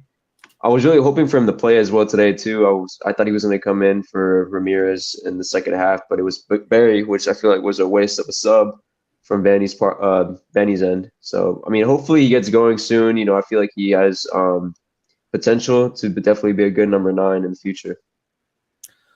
I agree with both of you, honestly. I agree with Sean because I think he hasn't had enough time in either, any match he's really played to make a difference. If you're expecting magic within 10 to 15 minutes, it's just not going to happen. It's just not like you're setting yourself up for disappointment, I feel.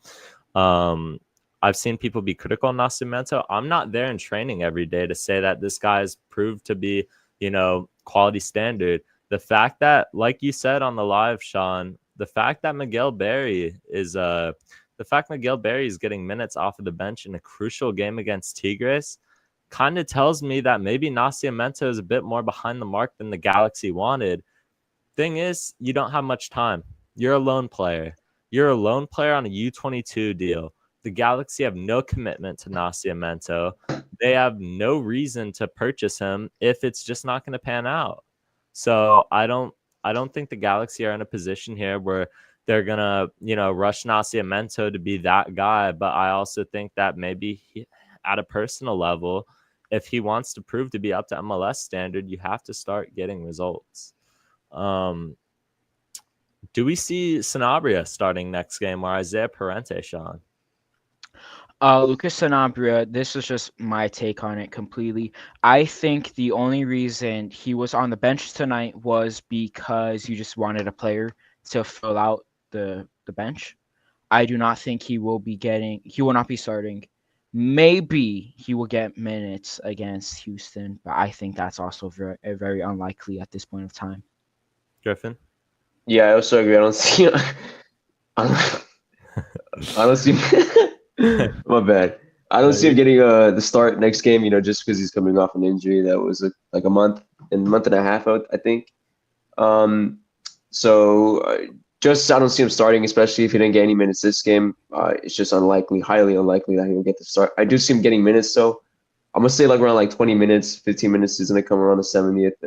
70th minute, and hopefully he'll do good because I remember before that he was kind of a slow start as well. Yeah, I think I don't think there's any rush to get Sanabria back into the lineup, if I'm being honest, because I think Parente has proven that he's more than capable of being the starter, which has been probably the biggest shock of the year so far in terms of the starting lineup for the Galaxy is the fact that Isaiah Parente has been that guy. I think Sanabria has much higher upside, and that's why I think ultimately he will get the minutes throughout the course of the year. But he hasn't proven to be able to, stick out a lot of minutes right now for the Galaxy. In the matches he played, he looked pretty underwhelming. So I could see the Galaxy just slowly phasing him into action. And last question before we move on here. Are we excited for the third kit? I don't know how much truth is behind those rumors. I would love to us to get a third kit, that's for sure.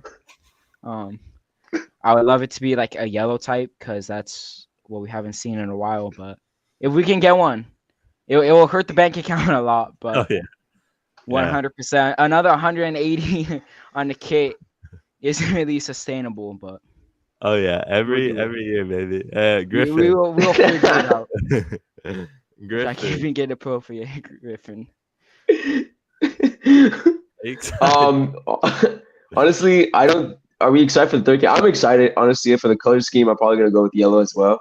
Before the Sean said yellow though. Now that I think about it, yeah, yellow seems cool. But I was hoping for a black kit, just like how we it was like in 2014, right? When Beckham was still here, we had a black and gold kit. Yeah, I want another black kit. Those are always clean. I still need to get the new jersey though from this season. So yeah, it's definitely gonna hurt my bank account as well.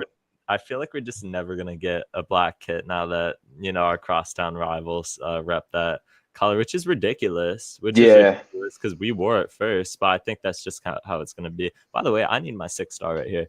I need mine too. I would like to welcome to the stage. Oh, go ahead, Sean. I was gonna say just a little flex with the 6th star. Hey, do the Sean meme. Do the Sean meme. No. But I'm the CONCACAF Champions Cup patch. Just do the Sean meme. How much did the patch cost? It costed 10. They're not gonna have it anymore though, because we got eliminated. Oh really? They're not gonna have it? No.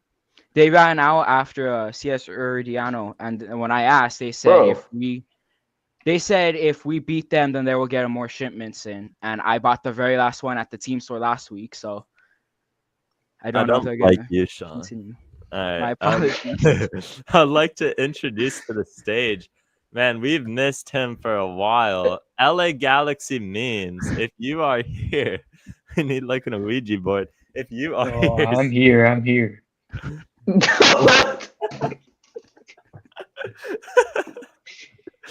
What's up? Welcome, memes. We have missed you so much, man. It's been so long. Been too long. Yeah. Can you hit a mog for us? Can you mog us? No, I can't. Okay. Disappointed last night, but I'm here to talk some LA Galaxy soccer.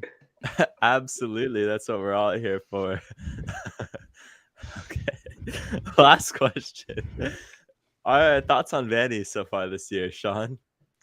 It's really a tough conversation. I know we've had a lot of this discussion and we've not seen eye to eye on it a lot. I think Vanny's been getting exposed really much so this season. You did not improve defensively, which last season We know this saying of defense wins championships. That wasn't true last year. We got saved by, again, the greatest offense the MLS has ever seen. So that was your main issue. You didn't fix your defense. And since you didn't do that, the rest of the team crumbles because, as well, you lost Ricky Puig and you did not get a proper backup for him, which, as well, you got to look at and think that's an issue. If things continue to not change and you sit at, let's say, 4 points by the end of the month, there's going to be conversations from other fans saying maybe it's time for him to go. Personally, I do not think you see him go this season. You can't kick him out just yet. I think if you miss the playoffs this year and then are struggling in the beginning of next year, then yes, you 100% let him go. But that's also more of just a time will tell, really. Galaxy. Wait, who is this guy? Wait, Galaxy Central. Gal- Go ahead. Wait, someone changed my name.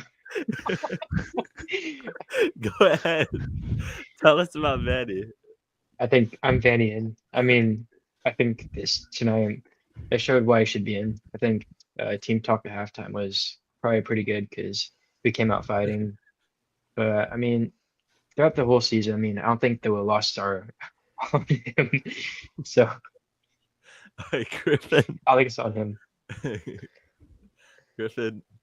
It's the same stuff. He's getting exposed with just the subs and the poor game management. It's tough to really have a talk of like a manager should get sacked or not when he has like the amount of injuries that he's been facing for the entire season. Missing the DPS, which is results in like us not having the results we want, obviously in the games. But I think he stays this season, and we just let things boil over, or not boil over. Hopefully, they get sorted out by the end of the season.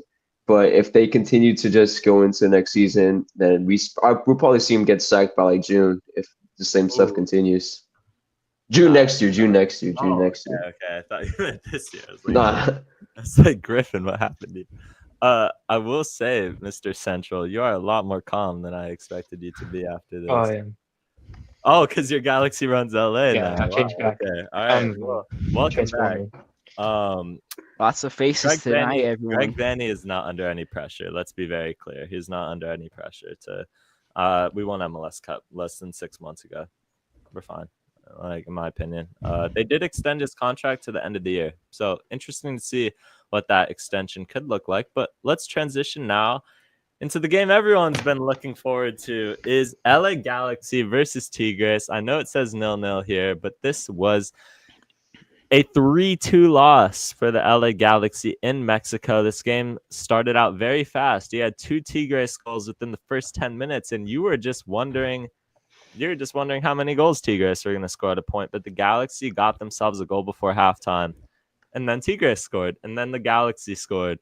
So this one ends 3-2. The Galaxy had a lot of chances to end up tying the series and advancing on away goals. Never ended up coming together. Thoughts on this game? We'll start with Sean. I know a lot of you have heard my thoughts as I was on for the live watch along. So shout out to everyone who's still sticking around. But it's a real disappointment when you look at it. CONCACAF Champions Cup is the most prestigious trophy, in my opinion, you can win. Realistically win. And the Galaxy tried going all out. The start was horrible, man. Giving up 2 goals in the space of a minute is always awful, no matter how you look at it. But then going 2-0 down in CONCACAF on the road, it's an utter disgrace. You didn't have big rotation. You had your main starters out there with the best of your abilities. In my opinion, it's probably the best squad outside of Ricky Puig. Maybe Yoshida in there. And then you go, and then there was a lot of soft calls, really. I know you and I were talking about that a lot. Oh, yeah. But then, sorry. But no, we got pushed around a lot, I felt like, especially in the first 30 minutes. We were just letting Tigres control the tempo, really. And we didn't finish any extra chances that we had that we needed to finish. So we're gone. It really hurts, actually. It really hurts. Ganubi. Oh, what's going on here? Yeah. I mean, going away to Tigres is always going to be tough, whether you're LA Galaxy this season or LA Galaxy of last season. I remember watching the stream and someone was saying, one of the commentators was saying, Tigres is undefeated against MLS teams in 15 matches. So, I mean, that's just not playing LA Galaxy's Yeah. favor. So, I mean, I thought the boys showed a lot of grit today, and I think that's something we can take away and bring into MLS this weekend. I mean, obviously, Houston isn't Tigres, but I think Tigres is superior to Houston. Yeah. So hopefully we can bring that form. Because, I mean, we scored 2 goals away. If we can just limit 1 goal, we're going through on away goals. So All right. just unfortunate, tough start to the match, but something we can definitely build off of. By the way, shout out Galactic Zone for the graphic. Jose in the chat complimented it. Not my graphic, Galactic Zone. Make sure you follow him. That guy is the GOAT. Griffin, thoughts on this game? You know, it was a really entertaining game, even though we didn't get the result we wanted. It's always tough playing against Tigres. They're a powerhouse in La Liga and CONCACAF just in general. The atmosphere in the stadium was pretty crazy too, so it was good to see that, you know, from the Galaxy guys playing in a tough atmosphere. There's a lot of positives to take from the game, though. Like, I really like Painso. He's definitely showed up today. I think he was probably the best player on the field. You know, there is some negatives though. Zonka for sure. He's just, you know, well, pretty bad. You know, not gonna pay too much attention to that because we have Yoshida coming back. What else? I just want to say, like, the crosses. I feel like the quality of the crosses were, you know, controversial a little bit too. We would have some good crosses and just some really horrible ones, and the calls as well, they're really, you know, soft as well. There are a lot of calls going against us towards the second half, which, you know, I feel like if we got 1 or 2 more calls like in our favor, like in the 80th minute or something, we would have, you know, maybe tied it up, I feel like. But yeah, there's definitely a lot of positives going forward, and I feel like this is a game where we can build forward, and the team hopefully can just start clicking from now. Is it me or like I feel like the Galaxy haven't faced a crossing team like this in years? Like they were swinging in ball after ball, and the Galaxy did not. I mean, it's a good strategy, and it clearly paid off against the Galaxy because we don't have guys that are good at tracking runners in the box. We don't have guys that are able to win aerial duels. You saw Christian Ramirez get beat on the corner kick, and then you saw Zonka get beat on the first goal, or Amira Garces. I stopped to look at that one again. Zonka's been very underwhelming for the Galaxy, but as far as Maya Yoshida's out, as long as Maya Yoshida's out, that has to be your primary backup. So you have to be, you know, he has to be ready to contribute significant minutes for the Galaxy. There was good grit and fight in this game. I agree with Galaxy Runs LA. I thought the Galaxy clawed back into this one. I felt like at times that we're gonna be able to get the equalizer and go ahead on away goals, but it never came. I will say I love Greg Vanney. I will be critical of his substitutions here. I don't feel like he utilized them very well. The substitutions, first one off the bench, around 70th minute, by the way. This is pretty late in the game, was a defender. And the second one, the next guy to come on, and like I think with 10 minutes left in regulation, maybe even less, was Miguel Berry instead of a guy like Nascimento or maybe a creative outlet like Tucker Lepley. What do you guys think of Greg Vanney? We'll start with Sean. Yeah, I've been very critical with him over the years with his subs. I've never felt like he's really made great subs, and tonight just proves it again. You're in CONCACAF. You were down a goal, chasing a goal. You needed that away goal desperately. And then you sub on Julian Aude, who isn't going to go and score your goal. Then you sub on Miguel Berry, who has not proven that he's going to go down and get you a goal. So it's really disappointing, really, really disappointing because, again, you need to have players come off the bench and score like Dayan did, in my opinion. And Vanney is not giving a player who needs that type of momentum in Nascimento to come off the bench and try to score like how Dayan would. So, again, it's just disappointing through and through. Yeah. Griffin? Well, yeah, the subs are like controversial. You know, I can agree with that. But I think Alda's sub, you know, it was, yeah, people can question it. He's a defender, but I don't think he played that bad, to be honest. I felt like he had some good moments going forward. He had good dribbling moments. You know, I felt like he was a good player to get subbed in. Obviously, we want more attack, though. And I would have, preferred Nascimento over Barry 100%, or like even Lepley in for someone else. But other than that, I think like yeah, obviously, his subs were maybe not the best, but I feel like Alde at least was a good piece to put in. Hot take, maybe, I don't know. Yeah, Matt.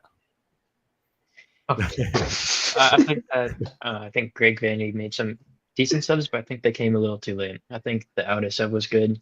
So basically, what he did, he's brought in Aude, took off Parente, and then he switched to 5-back, which allowed for Aude and Yamani to kind of go up on the attack and create some more overloads on the width. And then I think he realized that wasn't going to work with this late in the game, and then he brings on Miguel Berry for I forget who. Oh, it's Zonka. So, I mean, I think these are good subs. I think Vanny has been a very technical person in subs, so I think we can criticize him and say he can do a little bit better, but I think that this is a good start, and I think it's something we can build on, like I said earlier.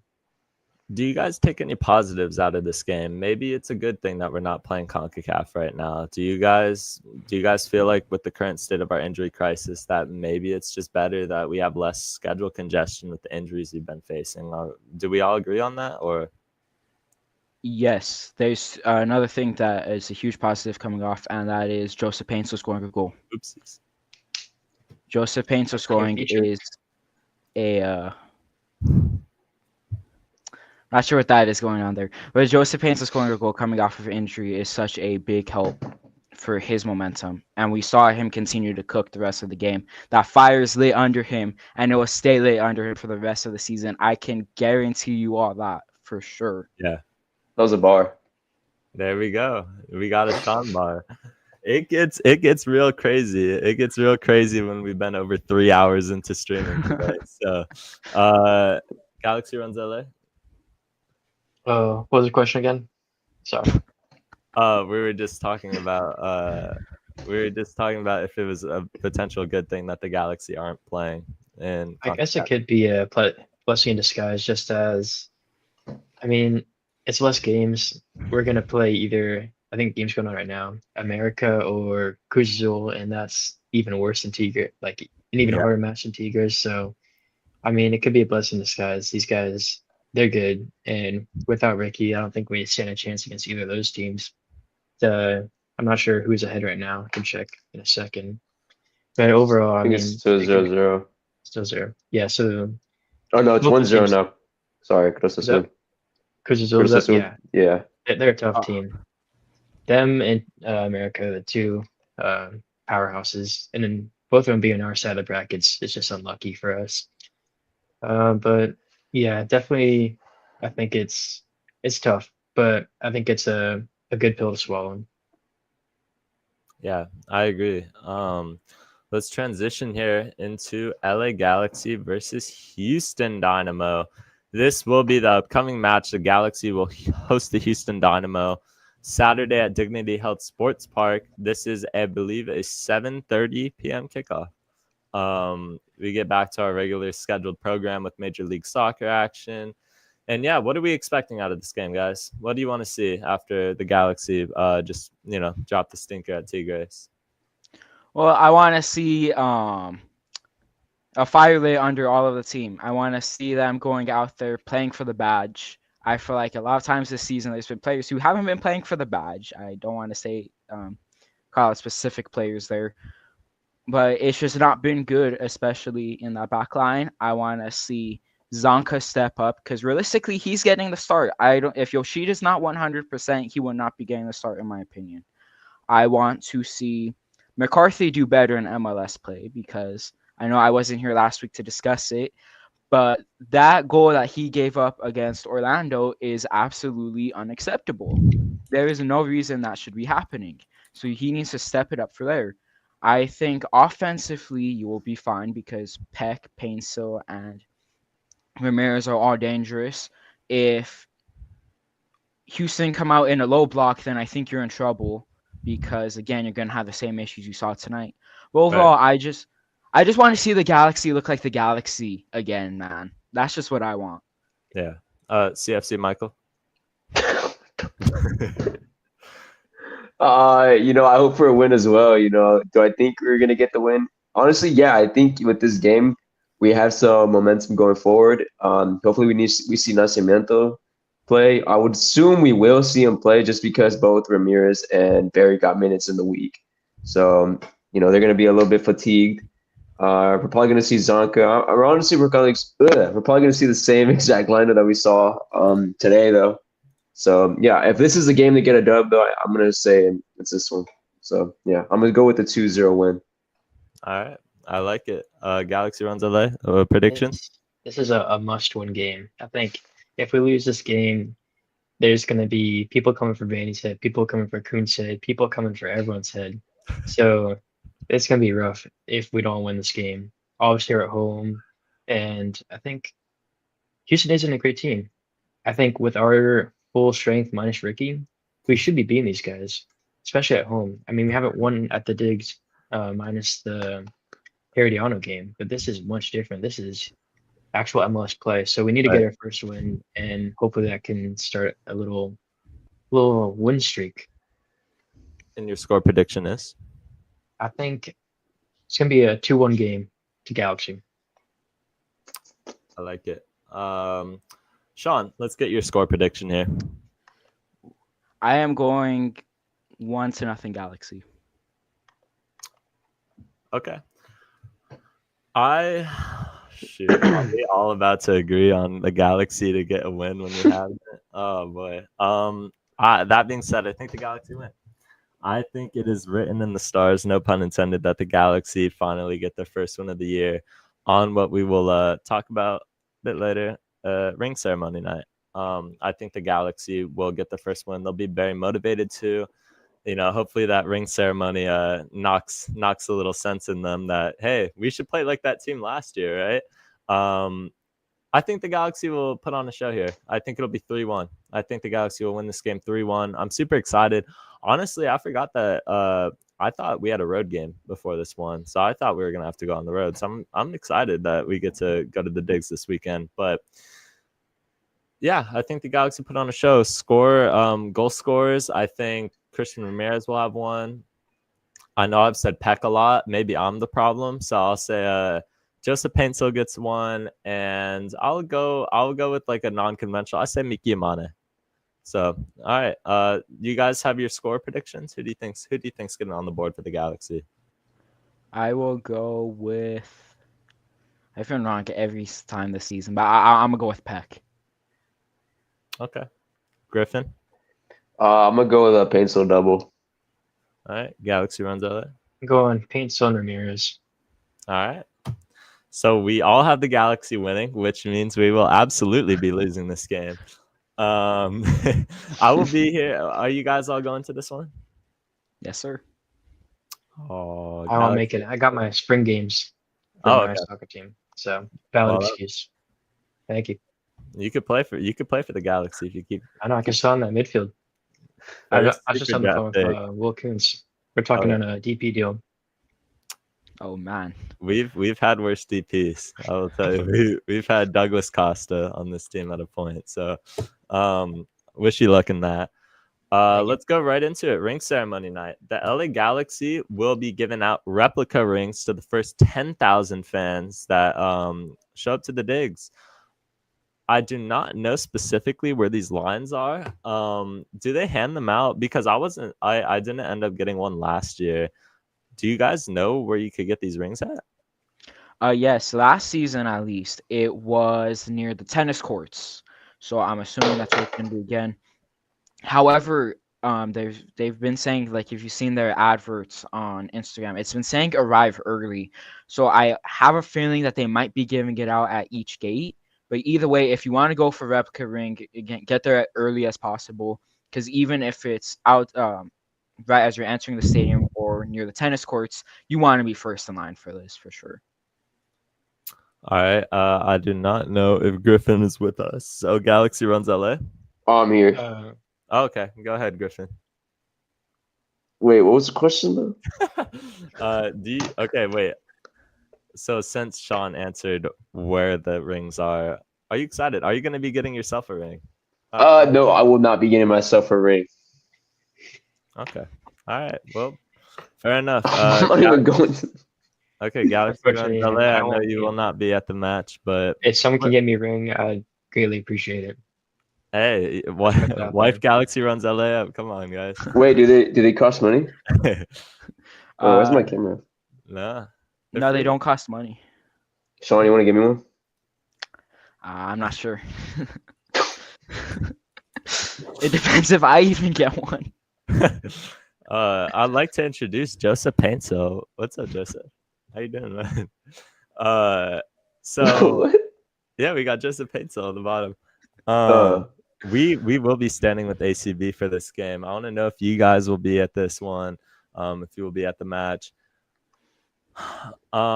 Last thing we got is well, this is another view. These are what it's gonna look like approximately. I think these look great. Honestly, I'm super excited to get mine. Yeah, let's take questions before you head out of here. We've been live for 3 minutes. 3 minutes. Yeah, it feels like it. It feels like it, right, Sean? It's been a very, very long podcast today. Definitely taking the toll out of the both of us, that's for sure. 3 hours and 15 minutes. We have made it into true Talkin Galaxy. We've made it out the trenches. We've made it into scary hours. So send your questions in the chat. Whether you want to, send a question to our designated player, Joseph Paintsill in the bottom corner, Sean, Griffin, or myself, or all of us combined. So go ahead, send questions in before we head out of here. I do want to say right now, if you're here, like and subscribe if you are haven't already. We do appreciate all the support. Any Ricky update? We're gonna get this question every single podcast until he actually comes back. Sean, any Ricky update? No.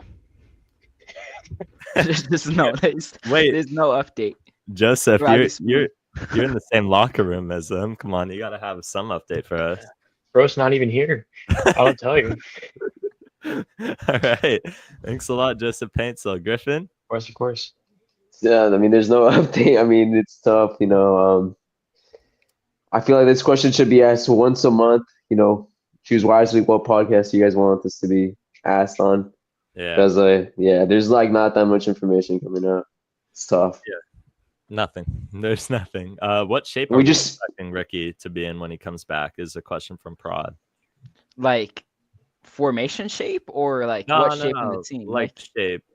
Oh, I Fitness don't shape. think fitness shape. Hopefully we have everyone back by then and we don't struggle with more injuries. If we continue this form, unfortunately, I do think by the time Ricky is back, playoffs will be no longer an option for the Galaxy. I think we will just be that low. But I mean, hopefully they prove me wrong, and then Ricky comes back in July somehow, and then carries us to the playoffs. But I mean, a man can dream. Yeah, they said, how's he gonna apply himself? I guess Like more the form he's gonna be in, I guess, when he comes Yeah. back. He's gonna push himself for sure. It's Ricky. If he played 30 minutes on a torn ACL without telling anybody, yeah, he's gonna push himself 100%. I don't think he pushed himself if we're already out of playoffs. So, like he saved himself for next season. Obviously, doesn't Yeah. go as hardest, but I think if we're in contention still, he's gonna be back as soon as he can. I actually disagree. I feel like whether the Galaxy are in the playoff race or not, I think Ricky Puig is a guy who's very motivated to see the field. Regardless, even if we were bottom of the Western Conference, bottom of the league, I think he has that motivation. Ricky Puig wants to prove to everybody, he said that he couldn't do it in Europe. He wants to get back. He wants to be ready. I don't know if he'll push himself fully, but I think he will, even if the Galaxy are out of the playoff race, really want to get minutes and really want to prove that I'm back. I'm still that guy. Like, I miss this club. I love this club. He's going to be motivated. That's going to be a very motivated and scary man to face is Ricky Puig after a torn ACL because he's a different type of athlete. Like, he wants to be back so much. Like they said in the chat on his social media, he works out a lot. He's he's really pushing himself to be back. That being said, he's still very far from being back. Very, very, very far. So, any other questions we got? We'll field one or two final questions before we head out of here. Unless that's all we got. But yeah, Ricky Puig. He's always gonna want to play. He loves playing the sport. He has so much passion for he has a lot of passion for the club. So I think he will. I think he'll be back. Any last questions? Send them in to Sean, Griffin, Galaxy Runs LA, or myself. If not, we will get out of here. But anything else we have, make sure to leave it. Galaxy, I know, coming off of a very difficult loss, so Tomorrow's the day. a Sean and Galaxy Runs LA Champions League final matchup would be crazy. I can't lie. We would need to do a watch along for that. I would Yeah. be down to do a Honestly, watch along. I'd be down to if Arsenal can reach the final. I'd be down to do a watch along if you're down, Peyton. Except Madrid's coming back second leg, so I don't know. If they do, Dude, that bro, was crazy. You'll never if- see Sean again. No, my love for football is gone. My pages are deactivated. It's just all over, man. Yeah. So I don't see any more questions. I think 3 hours and 20 minutes later, we are going to actually get out of here now. So Sean, where can people find you? You can find me at Galaxy News 101 on Instagram and on Twitter. And I want to say thank you all so much for tuning in. It's been a long ride tonight. Sorry if the podcast portion wasn't as long as normal, but it was a pleasure for sure. Shout out to everyone in the chat, like Samuel, Prod, I know has been in here a long time. Jose, everyone who's been sticking with us, even Brandon. You guys are the best. Galaxy Runs LA, where can we find you? Yeah, Galaxy Runs LA on TikTok, Instagram, and Twitter. And apparently I'm Joseph Paintsel, Galaxy Central, and many others, but mainly Galaxy Runs LA. All right, he's a man of many talents. Mr. Griffin, where can we find you? You can find me at Griffin Weiss or Weiss or whatever, and LA Galaxy memes. All right. As for myself, I am LA Galaxy _buzz, and I'd like to thank you. Make sure to like and subscribe to the channel if you haven't. And we are out. Thank you guys for tuning in.